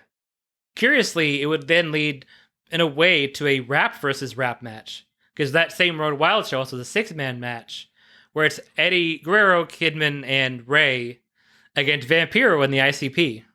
Why you gotta remind me of these things, man? History is weird. The existence of the ICP, I didn't want to remember that. As far as the remainder of the group, you're looking at BA, Swole, Chase, and 4x4. They would just kind of hang around a bit longer, about a few weeks, honestly, not even like a month goes by. The last appearance by the No Limit Soldiers on the August 31st episode of WCW Saturday Night, which was probably pre-tape anyways, because it's Saturday night. That's the last time they would appear, and it's also the last time Swole would wrestle. It's kind of a shame they spend so much time building up Swole. He's this big guy, he's got a future. I'm curious where he's going to go when it doesn't go more than a month later. It's a shame that he doesn't, because he was not bad in this match. Like, no. You can tell he's not as experienced as the other guys in the ring, sure. Yeah. But he definitely had some good moves. I really loved that palm thrust at the end. He got a good... He has the drop to the knee down force. Yeah, he got good emphasis of the force. Yeah. And I don't think by actually adding legit force to it. He has a good look, a good impressive build, and seemed like he had stamina and an ability to move in the ring. So yeah. I would have liked to see more from him. It's kind of a dropped ball, really, from WCW, that they had this guy, and for whatever reason, I don't know why he stopped wrestling. I don't know if he just didn't want to anymore. There could be more to the story, but if they could have kept him and they didn't, it's a shame. Yeah. He definitely had some potential, I think. Agreed. Yeah. We cut to the commentary desk where Tony goes over the upcoming matches. Tony notes, again, that Sting and Nash aren't really a tag team because Sting could pin Nash and win the world title. How? How can they both be legal at the same time? You have to address these things, WCW. Space is warped and time is relative, Bob. What to tell you? Tony and Heenan discuss the Junkyard Invitational, and Heenan lists off things we could see, which appears to include Rottweilers. Tony cracks up as Heenan struggles to describe the match and agrees that it's going to be unique. Heenan starts a story about a fight in a car at a drive-in movie theater involving a speaker on a post as Tony shakes his head and laughs, but Tony finally reclaims control to talk up the toughness of the match competitors. That was far more entertaining than the match itself is going to be. Yeah, sadly. Tony throws to video of Hack's challenge to other wrestlers from Nitro. Weirdly, it opens with a heavy, grainy effect. Yeah. But then fades to normal quality moments later. I think they're emulating a ECW vibe. Yeah. They had that sort of feel where they would shoot in the backstage area. No, I get that, but it's just they do this it's crappy camera quality. Oh, suddenly it's perfect. Oh yeah, they're not doing it well, but yeah. that's at least why. Just keep that effect on for the entire video. Yeah. And it would make more sense. I'm calling out every single tough man on this planet. Knobs, you want to meet me in that junkyard? You go ahead. Bigelow, you got it big enough? You meet me in that junkyard. Raven, I know you're home licking your wounds. You, Morris, sign on the dotted line. You want to get extreme? I'll show you extreme. Bashing the Beats junkyard match. It's a okay short promo, kendo stick to the forehead aside, but it's a bit weird to play it here since 2 of the 4 people mentioned, Bigelow and Raven, will not be in the match. Yeah, true. Just kind of strange that your build up to this, you have a 50% success rate. Yeah. Our 5th match, and apologies here, as we don't get entrances for this match or any kind of list of competitors, so I have done my best to list them off based on who I saw, is Brian Knobbs, Jerry Flynn, not Lynn, Flynn, La Parka in flannel, Jimmy Hart, it's unclear if he's actually a competitor or not, Fit Finley, The Public Enemy, Rocco Rock and Johnny Grunge, Silver King, Hugh Morris, Lord Steven Regal, David Taylor, Horace Hogan, Hardcore Hack, Mikey Whipwreck, and Cyclope in a Junkyard Invitational match for a crappy-looking trophy. Referee for this one is Scott Dickinson, who I'm sure was loving it. My match description was way too many people in a Junkyard Invitational match. I have a database I have to try to get. I know. You can't put way too many people in a database. Yeah. Understood. EC Dub. WCW wanted some of that ECW fan base to hop on over to their shows, since they were exactly winning in the ratings. That whole 83 weeks thing, that's the past. Yes. As such, they hired a bunch of ECW stars over the ensuing year, such as Raven, Mike Whipwreck, and Sandman. They renamed Hardcore Hack and made a weird, rich guy that lived out in California Hills for some reason thing. And they started doing hardcore matches. As noted from video packages randomly run throughout the show, Ric Flair does not like hardcore matches, which is weird for a guy who bleeds so much. A little bit, yeah. Yeah, so as such, this is a non-sanctioned match that takes place outside the arena, because the best matches take place outside the arena, like the Subaru Truck Monster Truck match. Can't even say it properly. It's so dumb. We also have the people fighting by a lake out in the middle of the woods. The Demon and Vampiro. L. Yeah. That is next year. I know. Bash at the Beach. I know. Why are you bringing up things that just make me dread the next show? Well, it's like building up scar tissue to prepare you. Trying to help you out. So if you're wondering who set up the ring of cars they fight in, was it Sandman, Jimmy Hart, Kaiser Soze? Also worth noting, as you mentioned, Steven Regal's in this match. This is his re-debut in WCW. Oh my God. I'm sorry. I'm sorry, Regal. Regal was fired from WCW for allegedly shooting on Goldberg in their match. He went to WWF. He unfortunately was having a lot of personal demons. He got as far as working a match on Survivor Series 1998. So about 6 months before this show, 7 months. He got fired shortly after that because it was not getting better. And he's back here now. And he's a random guy we see wearing sweatpants and a sweater. Yeah. At a Florida junkyard in summer. But yeah, so it's a bunch of people fighting a junkyard to win a trophy. Hooray. So here's the rules as I understand them. The competitors start in the center of a ring of junked automobiles. To win, a competitor has to make his way to a specific fence at the edge of the junkyard and climb up and over to escape, and the first competitor to do so wins. Yes. Dickinson blows an air horn to signal the start of the match, and somehow manages to look the most bored anyone has ever looked while sounding an air horn. It's true, yeah. Come on, man, take pleasure in making noise. Exactly. I'm not going to try to summarize this match. It is dark, it is chaotic, it's darn near impossible to follow, and to be frank, 90% of it is people hitting each other with things or running each other into cars anyway. Yeah. But at least, here are some things that occurred. Okay. Lots of helicopter shots, just to make sure we have to see this from as far away as possible. With a spotlight. With a spotlight, yeah. Mm-hmm. That didn't help. No. The Public Enemy push a car off another car while absolutely no one is in any danger, which I do prefer, but maybe renders the spot ever so slightly pointless. Yeah. Jerry Flynn jabs a wire into a car, which several seconds too late causes sparks to shoot out, and someone, I think Silver King, pretends to be electrocuted very poorly. Yeah, it takes about 3 tries to get to work. The camera focuses on Morris while he's clearly looking around for whoever he's supposed to do his next spot with, and remains focused on him until finally Hack wanders over to walk him away. Yes. Hack, Taylor, and I believe Flynn brawl by a pile of cars, and Hack can be heard blatantly notifying them that someone is preparing to dive, and then even more blatantly calls to a nearby Knobs and Grunge, "Come on, come here!" Hey, come on, come here! Yeah. Someone in sparkly boots dives off onto them. I believe that it is Cyclope, as Tony later mentions his name when someone in similar boots is on screen. I think it's Silver King. Definitely not Silver King, because definitely a guy with a mask. Oh, okay. So what's the problem? So they shoot this at ground level. The way that spot works inside and, not under spotlight is you shoot at level with them and then sort of tilt or pan up. Yeah, they never pan and up. See a guy diving. I always thought Silver King is the last time you see him, he was up on the car pretending to be electrocuted. So I thought maybe. Yeah, it's not Silver King's boots anyway that I see diving, and the guy definitely has a mask, so I'm pretty sure it's Cyclope. Also worth noting, it's actual Cyclope and not Dean Malenko. It is actual Cyclope, yeah. Dean Malenko did not get saddled with this crap. Thank God. La Parka has brought his trademark folding chair to throw at Knobs. Of course he did, Tony notes. Mm-hmm. Morris throws Silver King onto a windshield, I believe the same one that Horace threw Rocco Rock onto earlier, and King clearly jerks in pain and checks his shoulder. Later, we see him with a very bloody arm as, shockingly, throwing someone onto a windshield somebody else already broke is a terrifically bad idea. Yeah, his back on his right side and up under his arm is bleeding very badly. Yeah.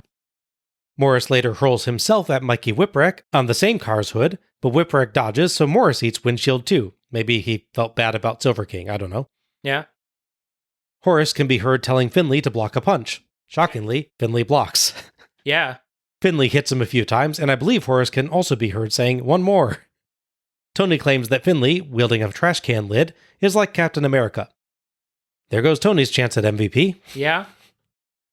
Regal, probably wondering what the hell he's doing in this match, has to bend over and hold someone on the roof of a car for a very long time, as he clearly waits for a very late Silver King to punch him in the crotch. Yeah.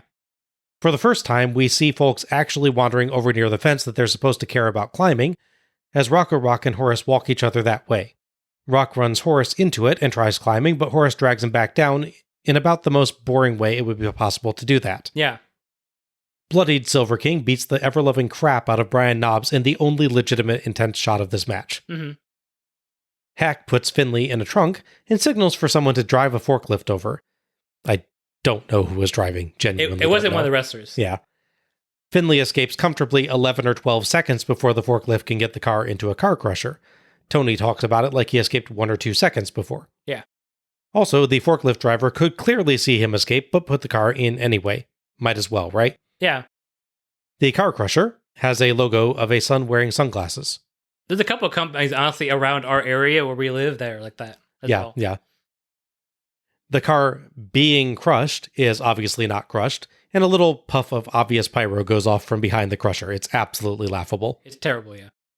Finley knocks over a flaming barrel near an already flaming car and wanders over to the fence completely unopposed. More pyro goes off by the car, and Tony says that'll stop people from interfering, even though Finley was already over the fence and home free by the time it happened. Yeah. Finley escapes, putting this match out of my misery. They're not so tough, Finley bellows. Tony claims that he set the car ablaze with the barrel, but that's clearly not what happened. Thoughts on this piece of garbage? It's pure chaos. In theory, that could be fun. Like, there's a level of chaos that could go, oh, this is interesting. This is different feeling. I could see in the very basic stages of trying to make this match idea. Let's have a bunch of guys who are used to working hardcore matches. We'll get some lucha guys so they can do fun jumps and dives. And, we'll make a neat, unique area. Like, if this is a video game and we're playing it, could be fun. You can say that about so many of WCW's really bad matches, can't you? Yeah. Like, this would be awesome on a video game, but oh my gosh, it's horrible to watch. Yeah. Yeah. They don't treat any of the stars properly because they don't explain who's there. When the match has started, they were already fighting. Yeah. They're like 30 seconds into the match, apparently, at least.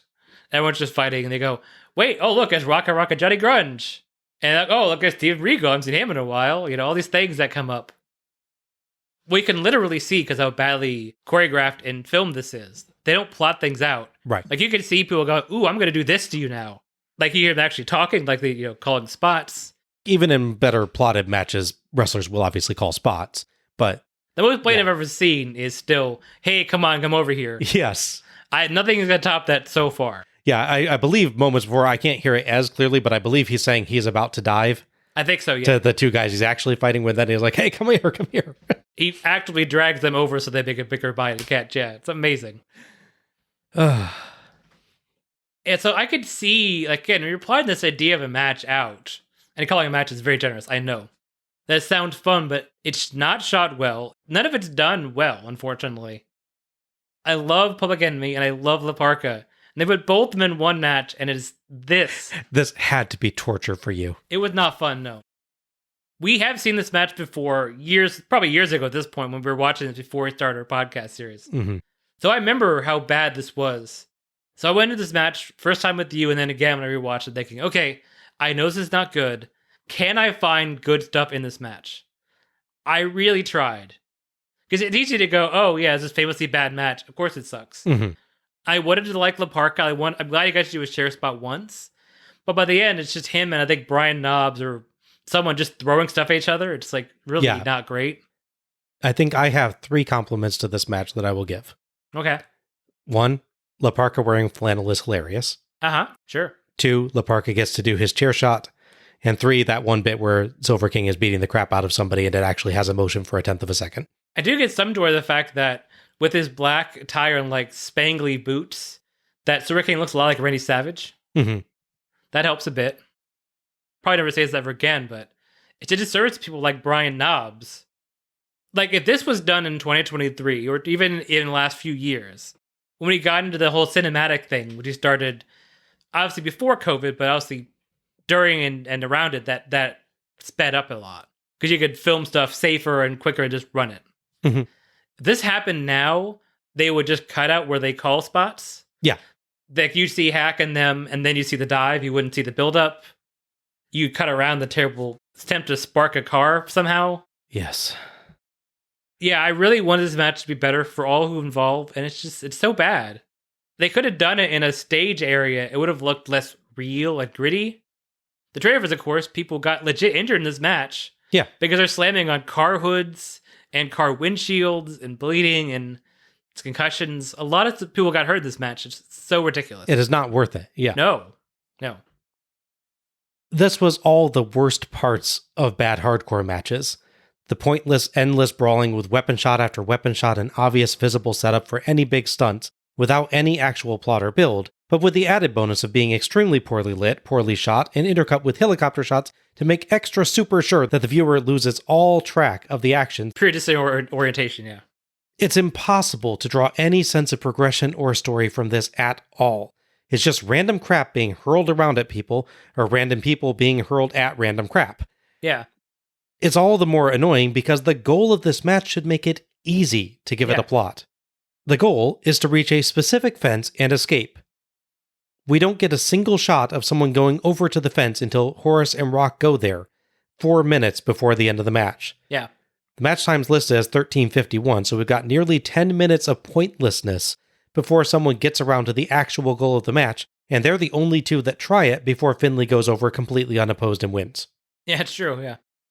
Add a mix of extremely dangerous stunts that were accidents waiting to happen, and in some cases did, flat-out stupid moments like the car crusher debacle, and several moments where wrestlers audibly called spots, and you have a disaster of a match that, again, dragged on for nearly 14 minutes, which felt more like 14 days. Mm-hmm. This was one of the worst things that I have had the displeasure of watching for Let's Go to the Ring. Yeah, I don't know where it ranks in my, like, bottom 10, I guess, or bottom 5. Again, having already seen this match, I knew it was going to be bad. Mm-hmm. So when it's as bad as I expect, it's less of a disappointment than match. I go, ooh, this sounds interesting, and it's like crap. Yeah. And that's not just to defend the match, because it's still bad. But when you think how bad it is, you're like, well, yeah, that's what I thought. The reason that I call it among the worst is, I think, twofold. Number one, actually threefold. Let's go with three. So, number one, the complete lack of visibility. Yes. Number two, the complete lack of a plot, despite the agreed. fact that it would be easy to give it one. And number three, length. Agreed. We have had crappier action on the show. Agreed, yeah. Not by a ton, but crappier action on the show. Generally, it has not gone on for this long. No. That's when a bad match goes into my, like, worst matches of the series type of thing. Is what it generally is when it combines bad action and length. Yeah. If you make me suffer for 2 minutes, I'm going to be annoyed at you, but generally you're not going to hit my worst matches of the series. I'm sure I'll look back now and see, like, 2-minute matches that I picked for worst matches of the series, but you know. I would say the exception is that Skyscrapers match. Right, like when you botch, like, literally everything. So yeah, that's an understandable exception. Yeah. But generally, it's ones that I'm just like, oh my gosh, this took so much of my time on this planet. Yeah. I mean, as a whole, I mean, I've watched it 3 times now, kind of the original time we viewed it, and then twice for the show. Yeah. I don't know if you ended up watching it. Actually, I managed the same purely because I refused to summarize it. Fair enough. Yeah. That was a good decision on my part. Even if this one fix happened, there's still a bunch of problems. But I had one idea that would at least make this match have an actual flow to it in theory and deal with some of the issues. Mm-hmm. Space out the entrances. Yeah. Hardcore like Hack and let's say Brian Knobbs start, because they're the two, like, the faces of this. Mm-hmm. Just sad thing to say. And you have people show up, whether it's a timer thing or you can have fun with, like, instead of the buzzer from the Royal Rumble, have some sort of junkyardy, trashy sort of sound effect to play signal them. Yeah. That gives you a still silly, but an explanation for why Public Enemy pushes the car over Like, we're doing the match. Here's the car. We just shoved it over. Look how tough we are, you know? Mhm. It's still dumb because if there was 2 exits and they blocked one exit with that, fine. If there was someone at least like coming towards it that was like, I'm trying to get to the fence, and they're like, aha, no, you're not. Yeah. Even if like we know that he's actually like 50 meters that way on camera because he should be, and you don't want someone anywhere nearby when you're pushing a car over. Right. But there's just like no suggestion they're blocking anything. But yeah, I'll leave that. People coming in truncated entrances would let you know who's here. Sequel play, if he's the one doing the dive off the car, that's entered to the match. Yes. And the sequel players join the match, and like you sell these things. And you probably would need to rejigger the win condition a little bit if you're doing staggered entrances and stuff. Do it Wargame style where you can't win until it wins in there. There you go. Yeah. That would also explain why no one tries to win for the first like 10 minutes of the match. Yeah.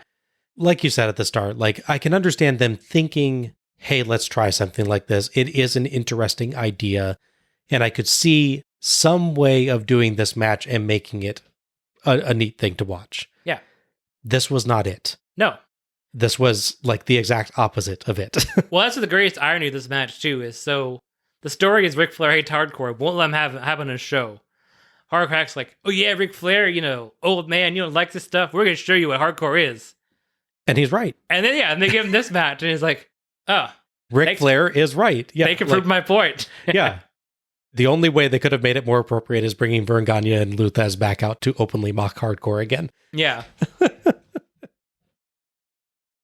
Going back to Spring Stampede 2000, I remember the one that annoyed you the most, and that's saying a lot with that show, was the Cruiserweight match where everyone just suddenly runs in the ring and starts fighting.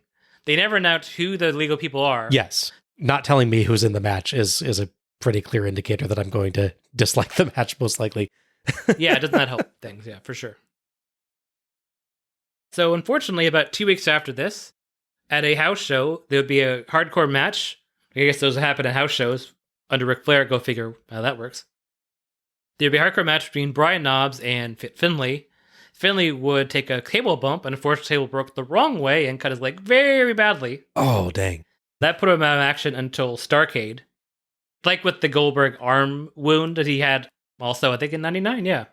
They had a 99. It was like the inches from having to cut the limb off thing. Oh my gosh. So thankfully, both recovered from that.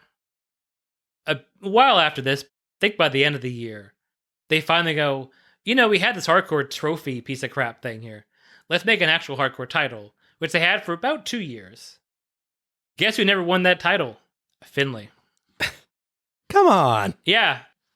The inaugural hardcore invitational winner never wins the hardcore actual title. You make him participate in the Junkyard Invitational and you don't give him an actual title. Yeah. That's like kicking him while he's down, man. I know, right? Bizarrely, one of the ads that came on Peacock while I was doing my notes was an Acura ad using Voodoo Child, which of course was Hogan's theme during his NWO run. Tony throws to a video package showing at length the Jersey Triad beating Benoit and Saturn up backstage, followed by Benoit, Saturn, Malenko, and Bagwell putting figure fours on Flair, DDP, Canyon, and Piper, and a bunch of other random shots from a match involving those 8 and Bigelow. We finally get a short bit of a promo from Flair, setting up Benoit and Saturn, challenging the Jersey Triad for the tag titles. Goodness, that was long. Was it really worth showing us Buff Bagwell pinning Ric Flair in that match? Doesn't affect this story at all. No. Nor does it really affect his later story. So, yeah, not really, no. Yeah. Our 6th match is the Jersey Triad, Diamond Dallas Page, Bam Bam Bigelow, and Canyon, versus the Crippler, Chris Benoit, and Perry Saturn for the Triad's WCW World Tag Team Championship. Referee for this one is Billy Silverman. So a few months back, as we recall on a previous show, they built a long angle to where Chris Benoit and Dean Malenko had to really fight underneath and finally win the tag titles off of Barry Windham and Kurt Hennig before they realized they hated rap. Sadly, they would not have long to enjoy the title reign, unfortunately, as it would end in about a few weeks, for notably ending up in the hands of DDP, Chris Canyon, and Bam and Bigelow, called themselves the Jersey Triad because they're all from Jersey, and there are 3 of them. It all fits. As part of the chaos of this, we would get the new team of Benoit and Saturn instead of Benoit and Malenko. They would sort of go their own ways as far as teaming. Not entirely clear why. The duo would actually briefly hold the tag belts, in fact, beating the Triad before losing the back to the game on a pay-per-view, unfortunately. So, since they helped them, Flair, the corrupt president of WCW, would allow them to use the Freebird rule, which means they could all take part in the match. Oh, it was actually the expanded Freebird rule so that one allows you to switch out people to pick in the match. Like the same way they did it when they wanted to recover for Kevin Nash being injured, so 6 could tag in for him. Because in this one, they actually can swap out during the match. Yeah. So it's literally a 3-man team against a 2-man team. All their stuff is handicap matches, 3 versus 2. Yeah. Right. It just, the key distinction between picking which 2 are fighting is they're all fighting. Yeah. It is interesting that they ostensibly do it as there's always a 2-man team. Yeah. Because they almost always have only one person in the ring, one on the apron, and then one at ringside. But then the one at ringside will just occasionally trade with the one on the apron. So realistically, it's a 3-man team, but there's only one available to tag at any one time. Yeah. I like to think that probably has something to do with the obsessive-compulsive nature of DDP. Most likely. He's like, 3 people in there? No, that's not how matches work. I'll be down near the floor. It's fine. We're not doing this. Save this show, guys, please. Tony starts noting the Jersey Triad's ability to switch out, as you just discussed, but is interrupted by the Triad cutting a promo. Of course they did. Who's better than Canyon? You people really disappoint me. All the time I've been there for you. And one time you loved me, now you hate me. One thing's for sure, you'll never forget me. Because DDP is the greatest former. Two-time heavyweight champion in the world.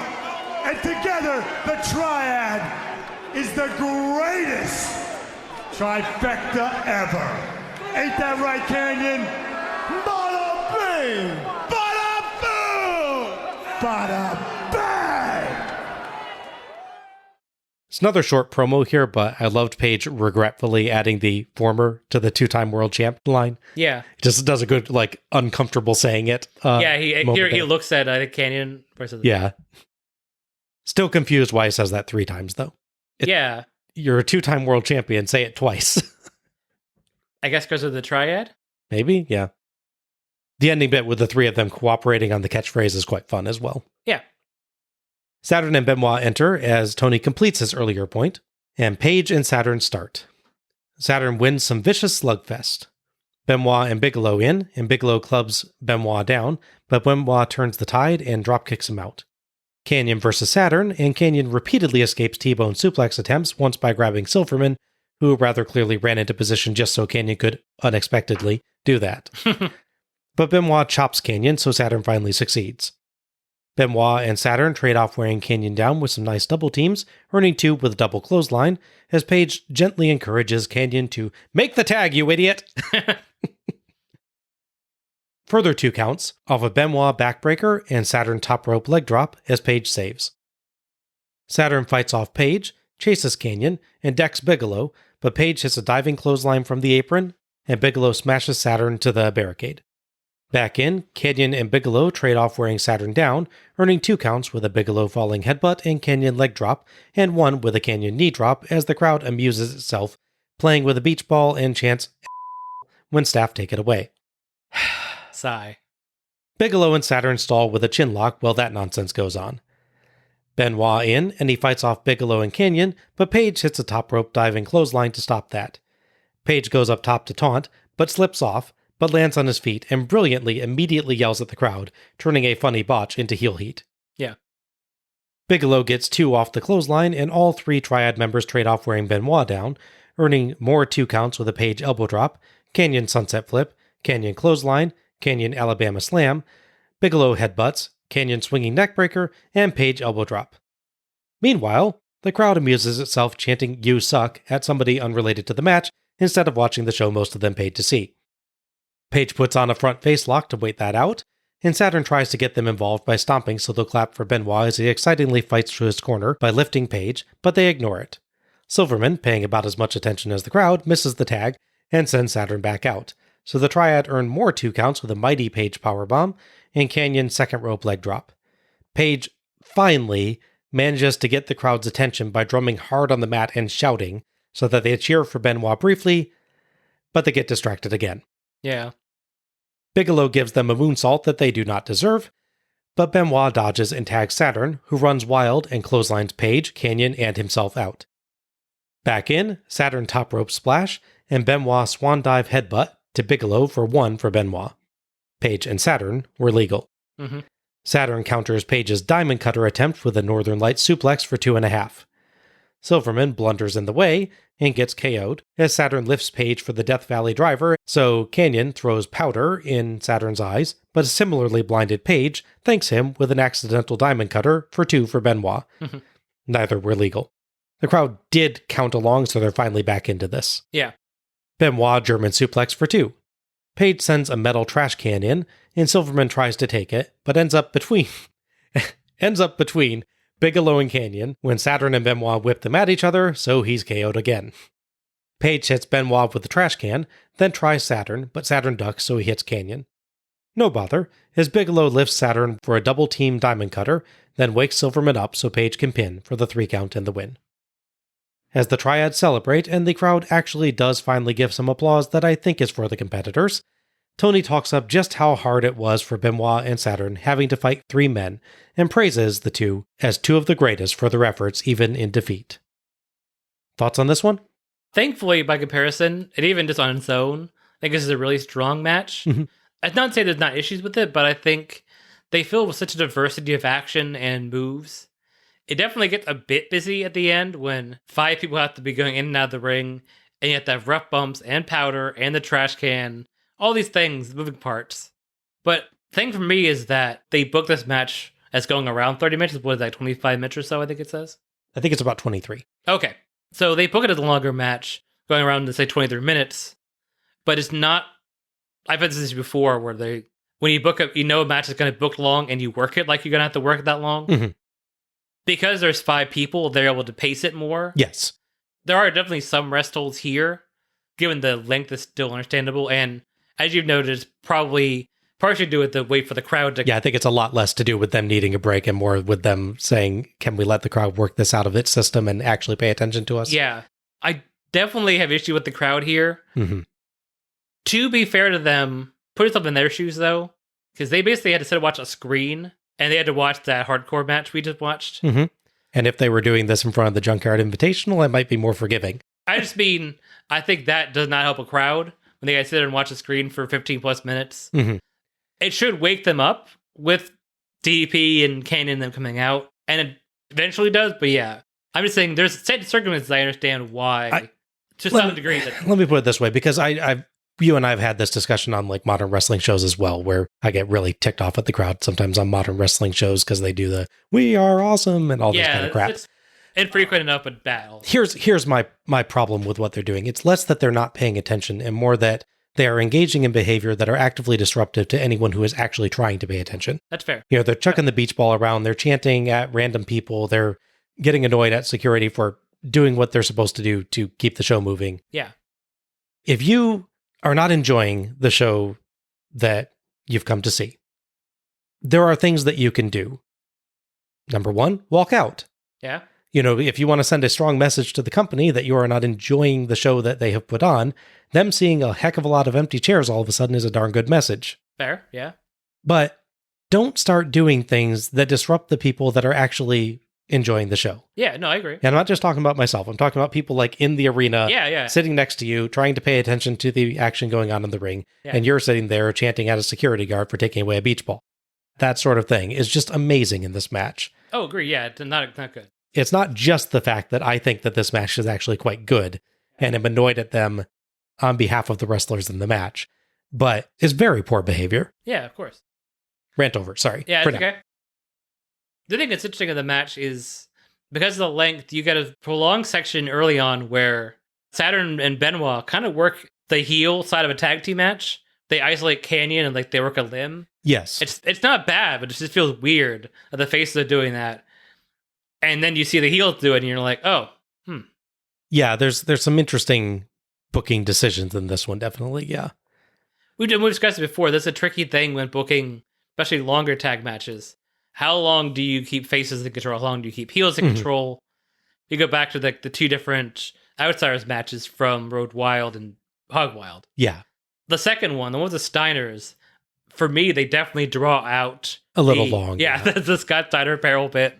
In contrast to the Luger and Sting one, where I think that's definitely better done. I think they do a good job here, like, as a whole. I like that even other than when they wrestled to sort of wait for crowd issues to wear down, there's always something new happening.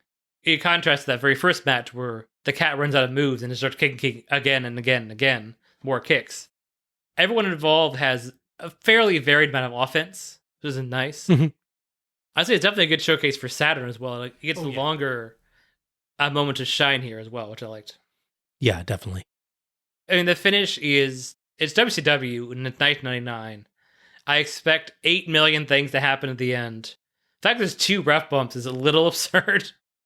Well, and there's the part where they ask the ref to check the time so they can be distracted. Really, ref? Were you born yesterday?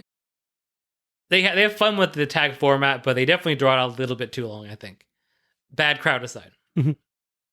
Yeah, I think there's a really, really great match in here. Uh-huh. You can definitely see that in the amazingly intense opening minutes and the similarly intense and complex closing minutes, and the crispness and precision of the moves as well as the well-plotted tag work. It just suffers for 2 things. Firstly, it's about 23 minutes long and it just feels a little too long. Yeah. It loses momentum not because the action ever really slows down, but just because it keeps going and going. You keep getting swells in the emotion and energy of the match, but they don't actually resolve. Yeah. Because there's still 10 or 15 minutes left. Mm-hmm. So they kind of peter out, and it gets a little harder to stay fully invested as the match goes on. It does maintain itself a lot better than other matches might, because as you noted, there's 3 men on the triad side rather than 2, so they can change up the action quite frequently. Yeah. But it still just feels like it drags a bit in the middle. That probably contributes to and is exacerbated by problem number 2, the crowd. Yeah. They just kind of decide to do everything but pay attention to the match for a large portion of it, dragging down the atmosphere of what must be said is a good, energetic fight, even if it is a bit overlong. The wrestlers repeatedly clearly just pause to let the crowd get something out of their system, but by the end of the match, they're just going ahead regardless of whether folks are watching, which is probably the right call. Yeah. This was still a fun and good match. Just with little editing, it could have been great. Yeah. It's a 4-binder match that should have been 3. Yeah, I think it speaks to an overall time management issue with the show. Because, like, they book a 3-minute match with Van Hammer and Rick Steiner. Not that I want a 10-minute Van Hammer match, obviously, but somewhere between 3 and 10 maybe would be good. And again, the David Flair one is about the same length. Also, yeah. They seem to run their promo content and video content longer. So they got to hit this set deadline. A set time. The show's going to be this long or it's not. Official show, I guess. So then they get to this match, like, well, how much time's left in the whole show? Okay, so got to work another 5 more minutes. Yeah, it feels like they put a lot on this match. We're doing a bunch of short stuff because we're not sure about being able to give a longer match to the folks involved for reasons of experience or plot or, what have you. Yeah. So you guys need to work quite a lengthy tag match. Yeah. Because there's only so much that we can do with stretching the video packages out until people just get tired and walk away. Yeah, right. Exactly. It is still a good match. Oh, yeah. It's just, you can definitely tell that it's a little longer than it should be. Yeah. It's hard to put into words how it feels long because it's not the usual thing, like you said, that it feels like they had a timer and they booked for the timer. Yeah. It feels like all the action is legitimate. It just feels like they put in these upsurges that would normally lead to a resolution and they don't. Yeah. And to a point, that's good because it plays with your expectations. But after a few of those happen, you're like, okay, you guys just aren't doing an ending. Yeah, yeah. Fortunately, right about the time where I think I was actually commenting to you, oh, this one feels quite long, is when they actually do start to move to the ending. Mm-hmm. So it's not over by a lot. No. A little touch of let's pull it back a little bit. Yeah. So at the next show, Road Wild, Benoit at this point is now the U.S. champion. Thankfully, I've taken off of David Flair. Will be challenged for his title by DDP, which was definitely a high point of that show. If I remember. Oh, yeah. Yeah. Yes. By a mile. I remember being so glad that match existed. Yeah. As far as the tag titles go, they will remain on the waist of Canyon and Bigelow, who in that show work a straight 2-on-2 match, because DDP's obviously busy, where they would be challenged by Harlem Heat for the titles. We cut to a video package covering the build-up to the boxing match Piper vs. Bagwell, refereed by Judge Mills Lane. Lane, in a promo, does a good job of ignoring a jerk fan pointing a laser pointer at him, but mixes up the location of the match, at first saying California before quickly correcting to Florida. Your Honor, I'm going to be there. I've heard a lot of crap from you. I've heard a lot of trash talking. If you want to get it on, that's my way. I've had a lot of crazy fights, a lot of crazy cases, and I'll adjudicate this one too.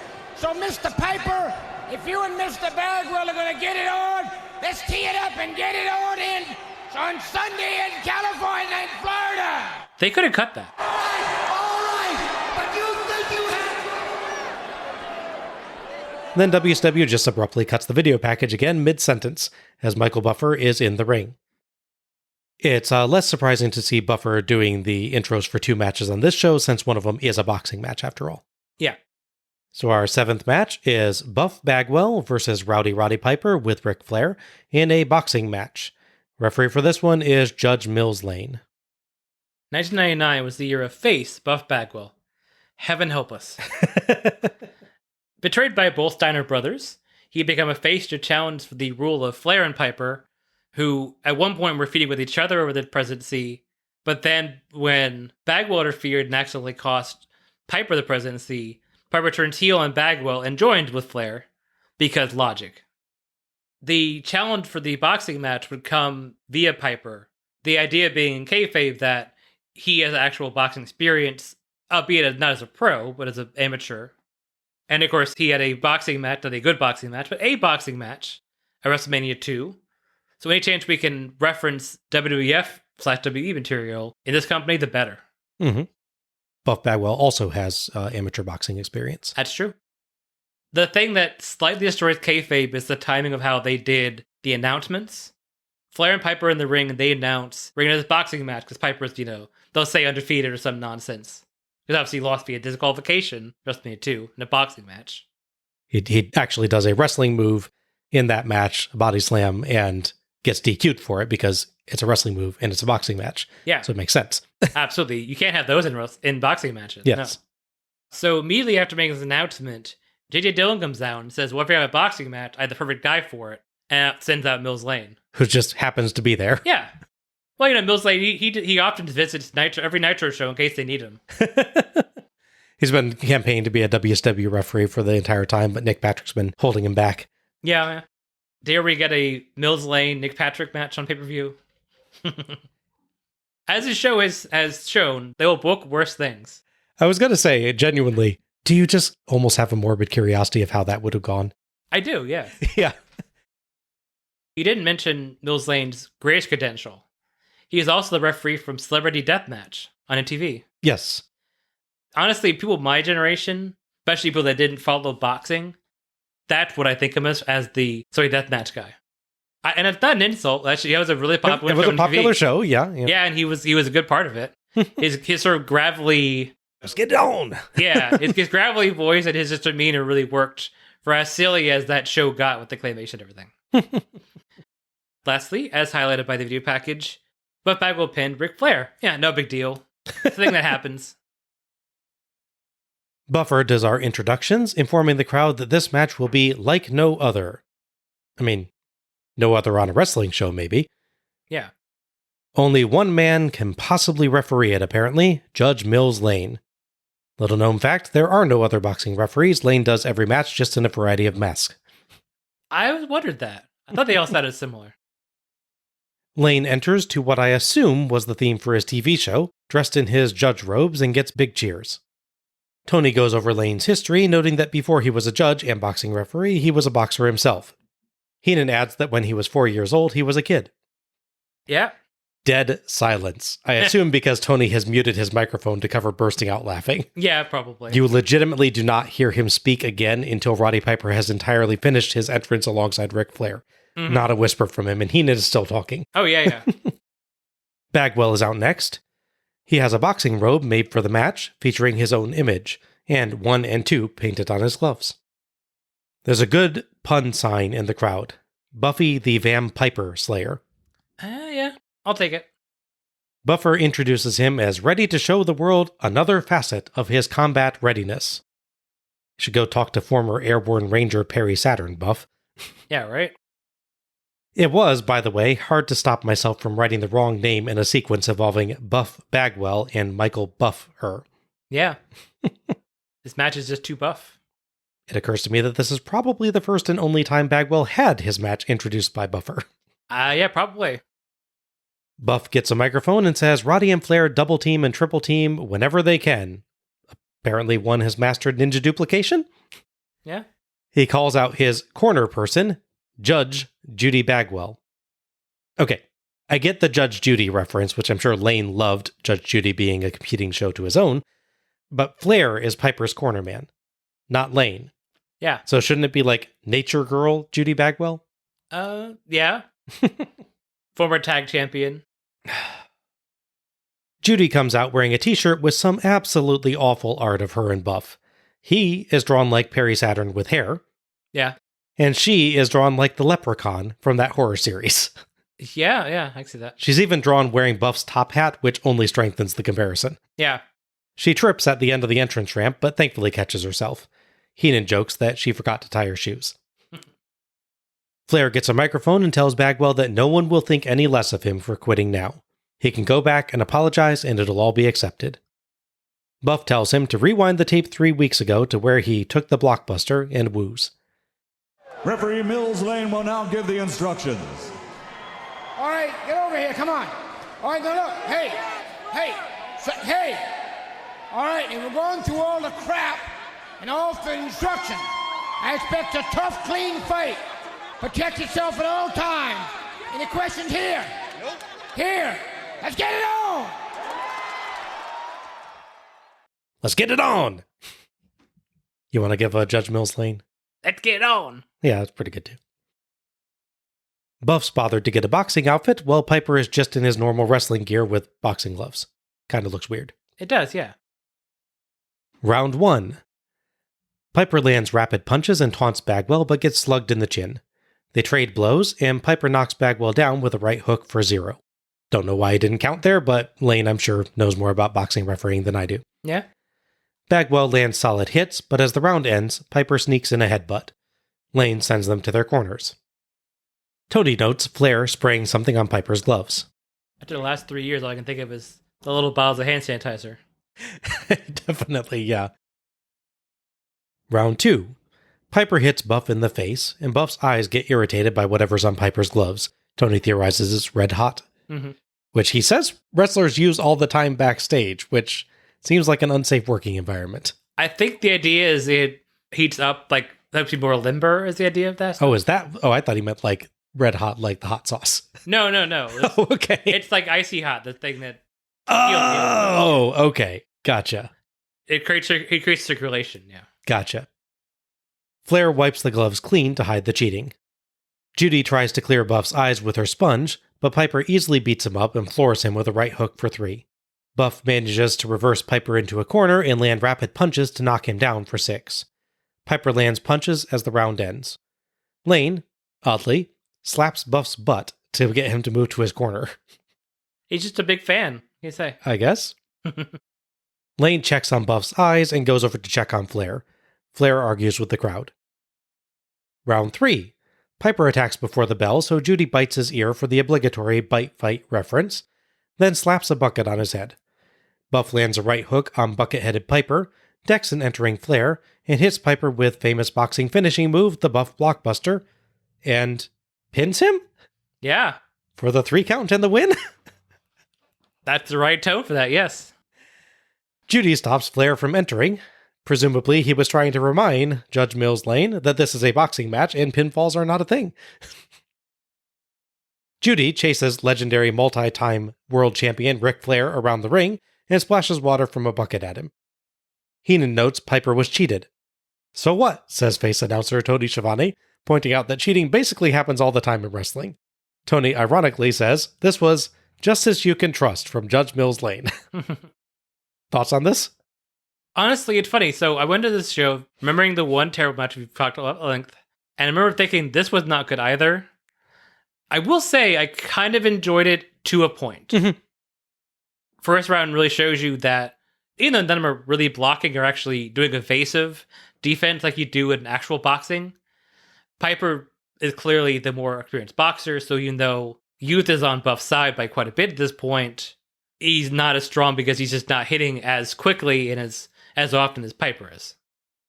So then they introduced the whole thing with the messing with his eyes, with the spray. Now you bring sympathy for Buff, so even though you think he would be the stronger person because he's younger, more youthful, and more fit, now you've turned that around. And then they pretty much just crap the bed. Yeah. You get the biting, you get the bucket. I also love a lot of, okay, so put a bucket on a guy's head, hit him with the boxing glove on your hand. That would hurt even less than being punched with the boxing glove, no? I mean, yes, but that is something that's done in a lot of films, so I'll give them a pass on that bit. I have definitely seen that idea before in comedies. No, I know. But they're going for, like, look how legit this combat is with this boxing. Yeah, the third round, as you said, completely craps the bed. Yeah, they go full cartoon. To a point, you could maybe get by with that if they did, like, prolonged rep distraction. But then, of course, you have Buff go the second rep into Blockbuster. Wearing boxing gloves makes the movie hard to do. Yeah. You can't grip or anything. And then Mills Lane sees him go for a pin, kind of shrugs inwardly, and counts to 3. The boxing referee counts a wrestling pinfall. He does, yeah. What is this company? Yeah. Again, I could appreciate as a general thing, they kept the round nice and short. There were 2-minute rounds. They tell a decent story. It's just the last part is just so dumb and so bad. Mm-hmm. You know, okay, so if they found a way to do this where it's Buff Bagwell versus Ric Flair in a boxing match, and to really stack that against him, you make the referee Roddy Piper, arguing that the only one that could call a boxing fight between two wrestlers is the guy who's done both. Yeah. That works in storyline. Mm-hmm. And so, and then you give us a pinfall. I mean, there's other issues involved, but it's different than going your way to hire an actual boxing ref, and then I've got a pinfall. Yes, yeah, it is so bizarre. I don't think it exists, but I really hope there's footage where they're talking about, like, laying out this out to Mills Lane. Like, yeah, then Buff does this move and you have the pin. It's like, what? You know that's not a thing, right? Yeah. I think I'm in general agreement. I thought the actual boxing was okay. Yeah. They kept punches flowing pretty well. They had an interesting little subplot with the substance on the gloves. It didn't make famous boxing ref Judge Mills Lane look very good with blatant cheating that happens on his watch, but he's okay with it, so fine. I thought both of them did a good job of making their punches look pretty good. Yeah. You can tell that Bagwell has actual boxing experience. It is apparently debatable whether Piper actually does or not. Yeah. But at the very least, he's done this type of match before. Yeah. They both have an idea of how a boxing match should go. Yeah. At least in a cinematic sense. Yeah. It is plotted backwards, though. Yes. Which we've said multiple times tonight. Yeah. Buff really should dominate round 1. Uh-huh. Because Piper is going to then cheat in round 2, and that will make it more of a turning point. Yeah, sure. But Piper has quite a strong round 1 as well. You kind of question why he needs to cheat in round 2. Yeah. The real problem, of course, is the ending. Yeah. Not only is there blatant and ridiculous cheating from Judy Bagwell in the beginning of the 3rd round, the match ends with a Buff blockbuster and a 3 count, which is not how boxing matches end. Yeah. At WrestleMania 2, Piper lost a boxing match by doing a wrestling move. Yeah. Here, Buff won by doing one. Mm-hmm. How did this manage to make less sense than the WrestleMania 2 match? It's amazing, isn't it? I would even maybe have accepted Lane not seeing the blockbuster and just counting Piper down for 10, assuming that he'd been punched. But the pin was absolutely ridiculous. Yeah. I can't believe that they booked that and all of them went, yeah, that seems fine and logical. Mm-hmm. What's amazing, too, if you look at his whole career, Piper was very good, whether you agree with it or not, of putting himself in situations where he's not pinned a lot in wrestling matches. Mm-hmm. When he showed up to fight Hogan in 96, he's the only guy I've never beaten. That's, of course, a lie, because Piper's lost a bunch of matches via count-out or disqualification. Right, but what he means is you've never actually pinned me. Yeah. And that's why that's okay. But yeah. So I was reading some stats when they said that in his WWF career, at least before this, obviously he came back later, Piper's only pinned 3 times on camera. Wow. So house show matches don't count. And 2 of those were matches that they only released on VHS through the Coliseum home video stuff. So the only match he actually loses via pinfall on camera in WWF officially is WrestleMania 8, him and Bret Hart. Gotcha. Then you bring him to WCW, and again, they book him fairly well. Like the one that pinned him is Hogan in that second match. They kind of dropped it a little bit, like he's pinned by Scott Hall early in 99, but it's just crazy to think of the smallest of people that got to pin Piper in matches. Even this weird boxing match that ended via pinfall. Here's Buff Bagwell. Well, it's weirder that he has a pinfall in a situation where he definitely should not have a pinfall. No, yeah. Like, right. If you're a guy who's famously defensive of being pinned in his career, then why would you allow a pin in a match where pinfalls are not a thing? Yeah. It's so strange.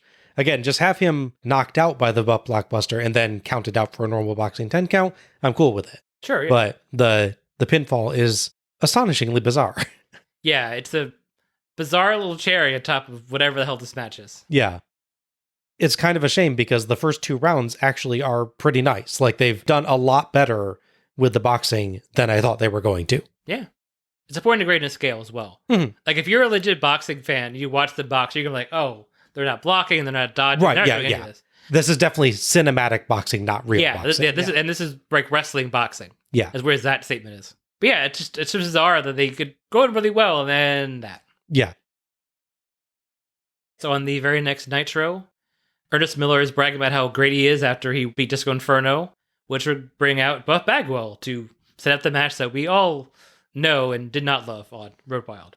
Oh, man. Again, he's pinned Ric Flair and Roddy Piper in the last month. He's like, now I want to fight Ernest Miller.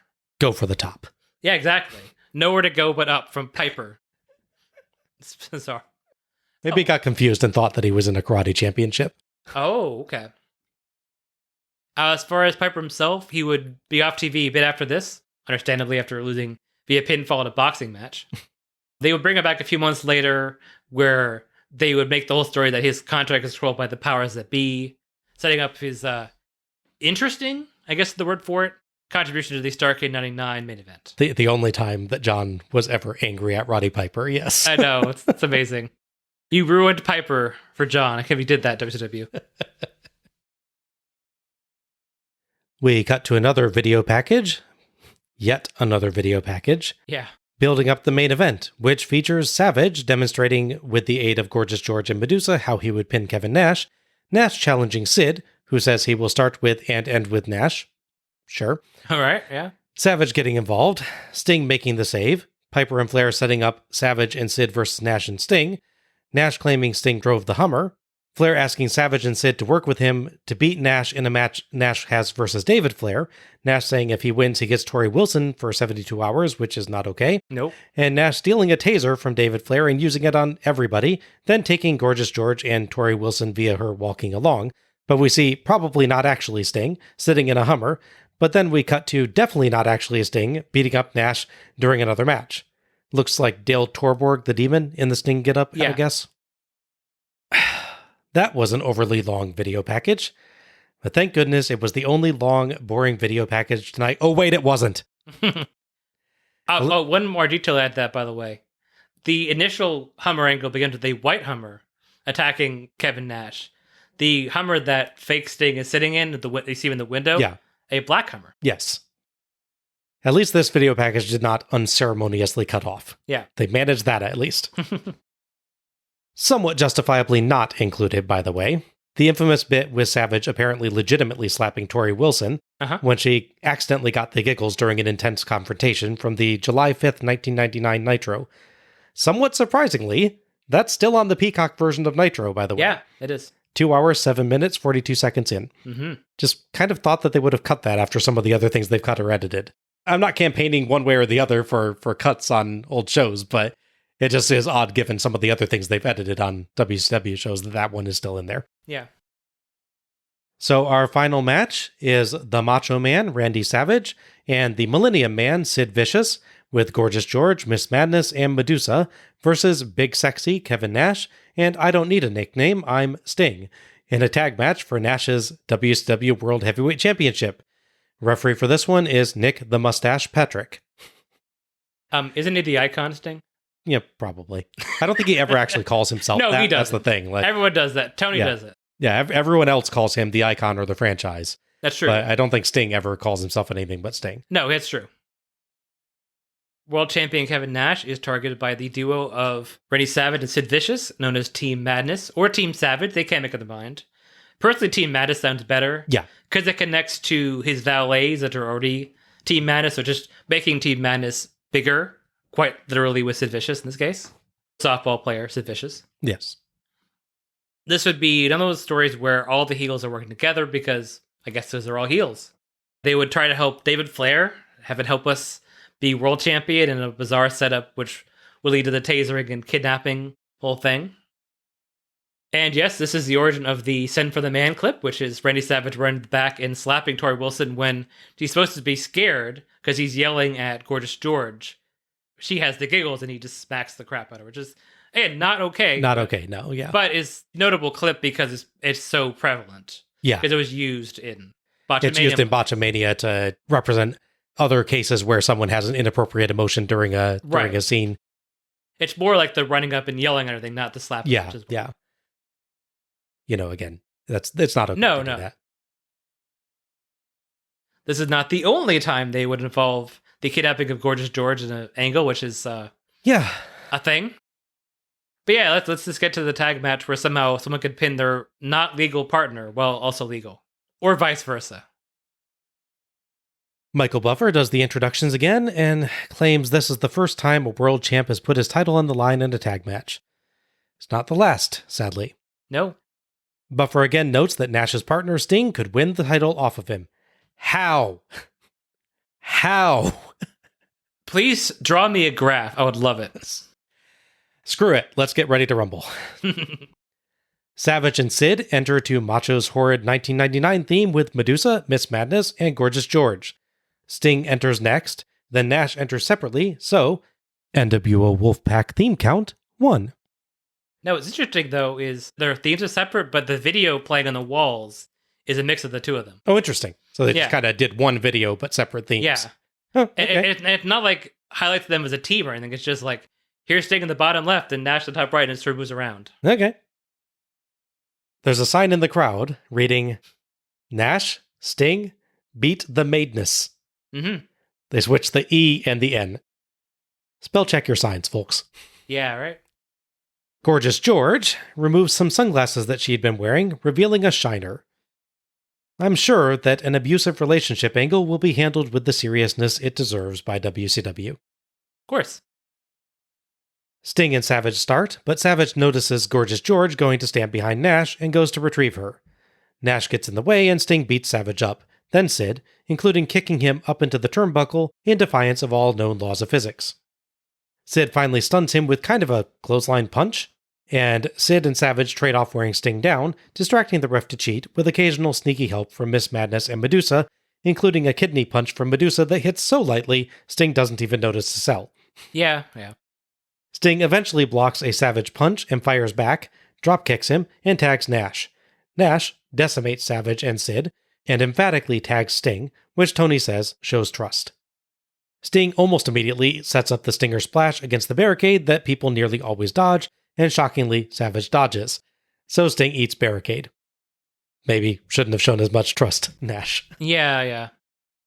Back to Sid, Savage, Miss Madness, and Medusa teaming up to beat Sting up. Something comes spinning into the ring like a frisbee, but it's rectangular. I never got a good look at what it actually was. Yeah, I didn't get that either. Sid puts on a rear chin lock, and Patrick checks Sting. Sting's arm stays up on the third try, which is good for Sid, since if he beat Sting, he wouldn't win the title, correct? Yes, I think. Yeah, why would you try to beat Sting, Sid? Yeah. Sting elbows free, but he and Sid collide, so Sting can dazedly fall and headbutt Sid in the crotch in Sting's favorite 1990s spot. Mm-hmm. Sting makes the tag. Nash runs wild on Savage and Sid and sets for the jackknife on Sid, but Savage breaks it up. Everybody into brawl, including Medusa and Miss Madness, so Sting does a double noggin knocker on them, which shocks Patrick. He gives a really big reaction to it. Whoa! Stinger splashes on Sid, Medusa, Miss Madness, who had clearly forgotten her spot and had to be directed to the corner by Savage, and finally Savage and Nash, as Savage was punching Nash in the corner. Sid chokeslams Sting to put a stop to the Stinger splashes, but Nash knocks Sid out of the ring. Nash sets for the jackknife powerbomb on Savage, but Gorgeous George sneaks in and punches Nash in the crotch. Twice. Yeah. She either misses the first time or hit too lightly for him to notice the first time. Yeah, I noticed that as well. It's very funny. Yeah. She does the really big exaggerated one too, so you cannot possibly miss that she's doing it unless you're the person that she's doing it on and she doesn't make any kind of contact. Mm-hmm. Sid slams Nash, and Savage goes up top for the big elbow for the 3 count and the win. Generous of Sid there, since that won Savage the world title. Savage celebrates with the belt, but lets Sid hold it so Savage can lift George on his shoulders, and Sid gives her the belt to hold. Thoughts on this one? It doesn't suck, which is a good thing. Mm-hmm. Because we've had, let's say, some bad main events recently. Yeah, especially last year. Yeah. So that's a positive. I think my issue with this match is unfortunately when it takes place. If somehow circumstances align and if we have this exact same match, even if it has the silly tag team match for the world title line thing, if this is 1997, it's that version of Randy Savage and that Kevin Nash, I think this would be really, really good. Yes. But unfortunately, as we covered, Randy Savage's knees were just a shot to all hell, unfortunately. He worked really, really hard doing all those dives for like 10, 15 years, and he had them fixed twice, especially after that one Hogan match. Or excuse me, after the Sting match, and then also the Hogan match. So he just could not do what he could do before, as I've covered. And it's not a knock on him, it's just the fact. Mm-hmm. Fortunately, his body was just wearing down, and that's just something that happens to you. Kevin Nash's thing is that he just didn't really work as much in 99 as he did in 97. So, for instance, going back to 1996 Bash at the Beach, Nash is clearly trying to impress. Like we said, that match is designed to show why him and Scott Hall got all the big money. And like that, this big contract they got, the favored nation clause and all that. He's really trying to perform here. 99, it's not to say that he can't work. It's just he just chose not to work that way. Yeah, there are exceptions. Like I remember the DDP versus Nash match from, I think it's Slamboree 99 being quite good. Mm-hmm. But yeah, there's a definite difference in his ring style in 99, I think. Well, for better or for worse, he realized that I'm getting paid, let's say $1.5 million. It might have been $2 million even at this point. Whether I work 20-minute house show matches and work prolonged matches on pay-per-view, or if I just don't. Mm-hmm. I'm not paid extra for working harder, so I can't necessarily judge you for that. You judge the company that allowed that to happen. And didn't adjust for that. It's almost more an indictment of WCW for somehow letting that happen. Yeah, it's a very lax mindset. What's telling about this match for me, I went back and watched it, is that the only one to really do wrestling moves in the match is Sid Vicious. Mind you, they're not complex wrestling holds, but everyone else is punch, punch, punch, running clothesline, elbow, Stinger splash is still a strike, drop kick. Nash does have his sidewalk slam, but Nash has roughly 4 or 5 moves in the entire match, so. It's just weird in a match with Sting and Ray Savage, no less. He doesn't do till he does the elbow drop at the end, he doesn't do anything other than punch and kick and clothesline. He does those well, but it's weird that that's just not what he does anymore, I guess. So the whole thing is a build-up. So they try to trick him not trusting Sting. He still isn't trusting, even after the blatantly obvious fake Sting's there. And he's seen the real Sting at the same time. In this match, he doesn't trust him until halfway through. I'm like, really? You know he didn't betray you. That's just so bizarre. It's fascinating, by the way, that Kevin Nash believes in a fake Sting. Yeah. Kevin Nash, who was fake Sting himself at least once. At least, yeah. Friend with the fake Sting is Scott Hall, again, also at least once. Yeah. Working in the NWO who hired a fake Sting. Yeah. More than almost anyone else on this show, you, Kevin Nash, should know that there is a large possibility that if a Sting shows up and does something that seems out of character for Sting, it's probably not Sting. Yeah. The first guy to introduce the idea of a fake Sting betrayal is the NWO, group. Yeah. Arguably him, and yeah, that makes this doubly strange, yeah. But then they set up the Gorgeous George betrayal, and the execution is, as you noted, is not great. Yeah. But yeah, it's disappointing as a whole for the match, but it's not really terrible. I was hoping for more with everyone involved, but it is what it is. Yeah, action-wise, I thought this was acceptable. It's pretty much a bog standard tag match with these 4 performed capably. Sting plays face in peril as well as he usually does, and everybody gets their moments to shine. The problem, though, is how standard this is. Yeah. The story here is that Savage and Sid, and somehow impossibly Sting, have the chance to win the world title if they pin Nash. Right? Yeah. I'm not missing something there, right? No. Okay. How much does that affect the storytelling? Not at all. No, none. Savage and Sid seem perfectly happy to beat Sting rather than Nash, and there doesn't seem to be any disagreement or tension about which of them that gets to pin Nash like you'd expect with the world title on the line. Sid just sets up for Savage's finisher. I think that you're trying to play the story that Sid really is just like a henchman. Yeah, but it is just like Yeah. you'd expect some small level of tension there, and there's just none. Yeah, like a tease for future storylines, yeah. Sting and Nash, for their part, ignore the nonsensical idea of Sting somehow also being able to win the title off of Nash and just act like a normal tag team. It's probably the right choice, but it makes all the buildup around that point tonight, of which there was a lot, entirely pointless. Yeah. So it's a decent match, but it needed to be something more for the story to be worth anything. Really, they just needed to make the story as a tag team match. Nash is so upset with everyone involved because he believes fake Sting that he's putting the title on the line for his team. So if Sting is pinned, then you can pin Sting to win the world title. Yeah. That would be fine. It's still a little silly. Again, I don't trust you, but I'll let you be in charge of me having whether world champion or not. But it's less dumb than you can also pin me somehow won the match. That's the thing. Like, you can definitely do a distrust among the tag team angle without adding that extra gob of crazy. When Heenan even does a point halfway through, Heenan says, you know, actually when Nash tags in finally and actually works the match. He says, if I were him, I'd never tag him. Let him beat up Sting all day. Yeah. Which is a good point. Yeah. Yeah. If you only lose your title if you are the one that gets pinned, why would you tag in? Yeah. That works if you're saying he deeply respects Sting or likes him as a friend and therefore doesn't want to just see him get the crap kicked out of him. Yeah, sure. Then that's a noble, I'm coming in Yeah. to save my friend, even though it could be a risk to me. Yeah, But like if things had been going well with Scott Hall, for instance, in his real life and in his career, to where he was the partner, that'd be an interesting angle. yeah, they have a deep enough relationship that Nash could be like, wow, I can't let this keep happening to him. Yeah. Hall, tag me. And Hall, and you could actually do something there where like Hall's like, no, I can, let me do this. And they just keep beating Hall up to torture him. Right. If you want to put even a hint of mistrust, do a thing on like Nitro or Thunder where Savage goes, when I win the world title off of Nash, I'll give you the first title shot. Yeah. There's definitely ways you can do this admittedly strange way of defending a world title and have some interesting tension or an interesting storyline with it. Yeah. And have it work, even with them only being able to win the title off of Nash. Yeah. But it's definitely easier with the other approach you proposed as of just if that team loses, the title is off. Yeah. The other simpler way would maybe if somehow things were reversed and Sting was actually world champion. And plus Sting's the always gullible babyface. Yes. So Sting as world champion goes, you don't trust me, fine. I trust you so much that I'll put my title line in this tag match. So if you lose, I'll lose the title. You can see that being the Sting personality that would actually do that. Sure. Yeah, exactly.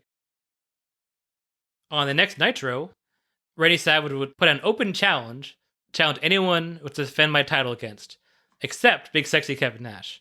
Well, he never calls him Kevin Nash. He always says Big Sexy Kevin Nash. I think in the contract, if you don't say Big Sexy, you can't say my name. I could see him having that clause. So anyways, he challenged anyone except Kevin Nash for a title match. Suddenly, who comes out but Hulk Hogan, who had been gone since Spring Stampede, selling the injury in that prolonged 4-man match. He tries to back out of the match, but of course that doesn't happen. And ultimately, the July 13th Nitro would end with Hulk Hogan winning the world title off of Randy Savage. Again. Yeah, always seems to happen. It's Spring Stampede 1998 all over again. I'd say this is the worst thing to happen in the world title in 1999, but no. It will be vacated 2 more times in 1999. Wow. Okay. Yeah. Plus, we had the finger poke of doom earlier this year as well. Yeah. My goodness. So, coming out of this match, we would have the singles match between Sting and Sid Vicious, the Millennium Man, at Road Wild, which we are mostly split on, though we mostly also kind of agree on it. I think we both agree that it's not like an awesome match. No. But, I guess like how far down the ladder does it go? We've had worse debates over match quality than that one by a mile. Yeah. In contrast, we would get Kevin Nash would turn heel, because of course he has to fight Hogan, who in the midst of this run would also fully erase his Hollywood Hogan identity and become the true red and yellow Hulkster, which I think is also on that same CD. They play like the entire Nitro commentary. I think they do on that one, yeah. That CD is like 50% Nitro commentary, 40% songs that are tangentially connected to wrestling played in their entirety, and 10% entrance themes because you get like a few seconds of each one. Yeah, that's fair. As for Randy Savage, his reward for putting over Hulk Hogan yet again for the world title after winning it would be a match with Dennis Rodman. Yep. Oh, that was bad. Thankfully, but also unfortunately, we've already covered that match. Yes. So that's not in our future. That was awful. Yeah. It was. Tony signs off, and Bash of the Beach 1999 is, thankfully, done. So overall thoughts on Bash of the Beach 1999? It's a real mixed bag of quality. Unfortunately, it tends to lean more towards the negative than the positive. There's matches that are okay to disappointing to whatever the Junkyard Invitational match is. We've said plenty about how bad that one is. There's matches that just boggle the mind, like the boxing match and how it fully plays out. Ultimately, it's a very aggressive show in the way they promote everything, with like the loud music and just action instead of commentary explaining what's going on in stories. Everyone, like every heel, save for like one, cuts a pre-match promo, which is weird. Yes. And then that face cuts a pre-match promo instead that won the time. It's an odd time management show because they have a bunch of matches that run short. They run these prolonged video packages and promos that don't really add anything or add too much. They just keep going. And then a match that goes stretched for time to fill that gap. Mm-hmm. So far, I think it's the worst Bash of the Beach in the series. Oh, undoubtedly, yeah. Yeah, this was a very poor showing from WCW and a massive downgrade from the prior shows in this series. Obviously, the worst part is the Junkyard Invitational, which murders the show and stuffs its corpse into a car crusher. But even leaving that aside, this just is not good. Mm-hmm.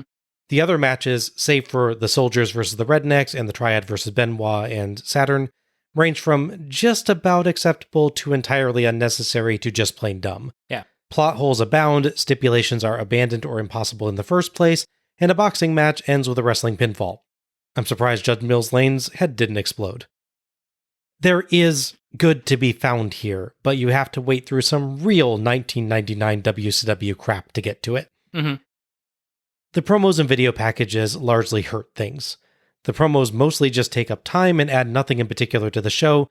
The best are probably Paige's or Judge Lane's internet table segment, and the fact that I'm including a boxing ref among the better promos of the night says a lot. Yeah, that's true. The video packages were very long, which badly hurt the show's pacing, and generally could have told their story in a much shorter time with some editing. They were frequently cut off at random points too, which contributed to the show's sloppy feel. Commentary was better. Tony and Heenan do their usual good job playing off each other and being funny while still telling the stories of the matches. Their interactions are a bit repetitive at times on this show, like with Tony's occasional, "Why do you ask me stuff like that?" retort. Yeah. But it's also sort of a running gag, it just doesn't always quite land right. Agreed.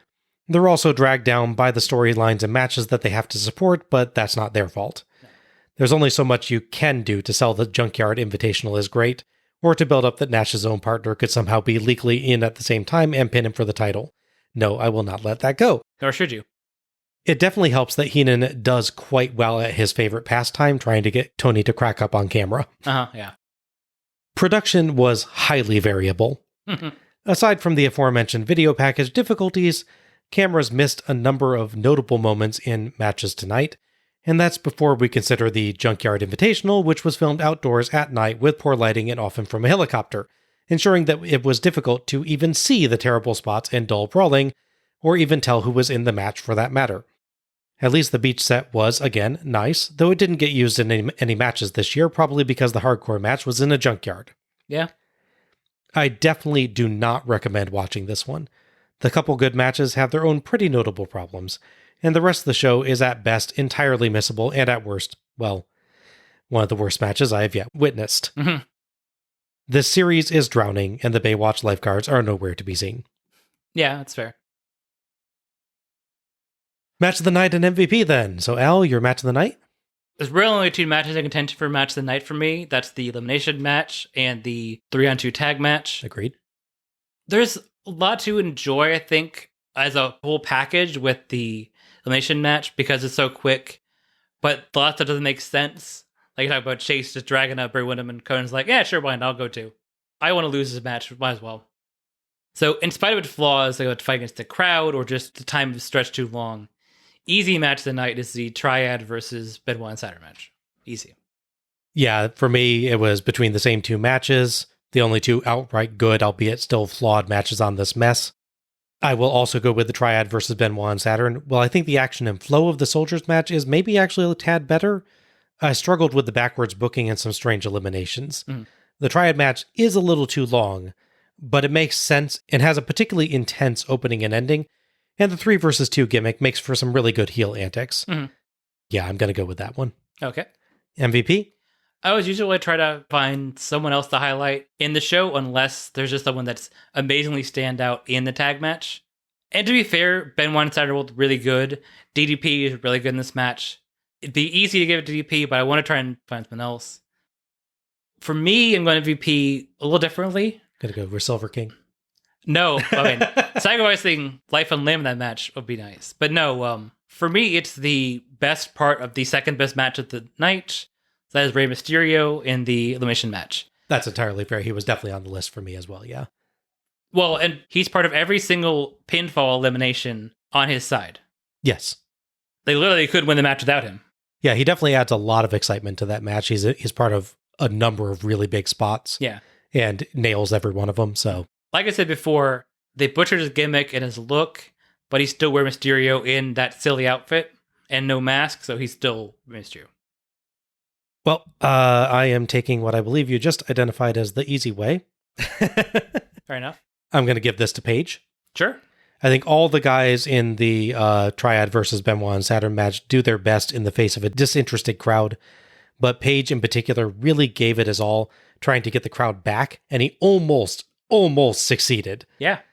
Besides that, he had some just excellent brawls, some great diving clotheslines.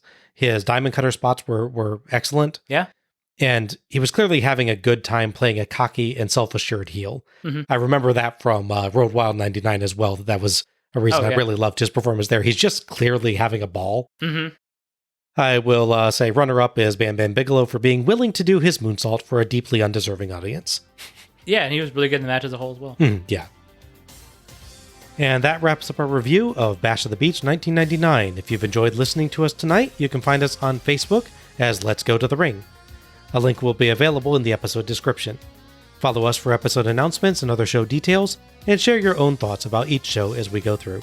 You can subscribe to our show on Apple Podcasts, Google Podcasts, Audible, iHeartRadio, Spotify, TuneIn, or Pandora.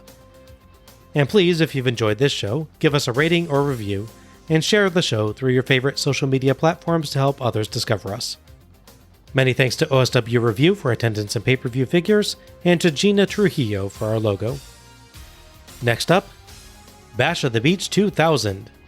It ain't no picnic. Double negative, so that means it is a picnic. I'll bring sandwiches, Al, you bring the chips. Agreed, yeah. I assume Sting will bring the soda. This is around the time he had that amazing Sprite commercial. Oh, yeah, absolutely. Get some Surge as well, yeah. This is Bob Moore for Alec Pridgeon, signing off. Good night, everybody. Happy wrestling.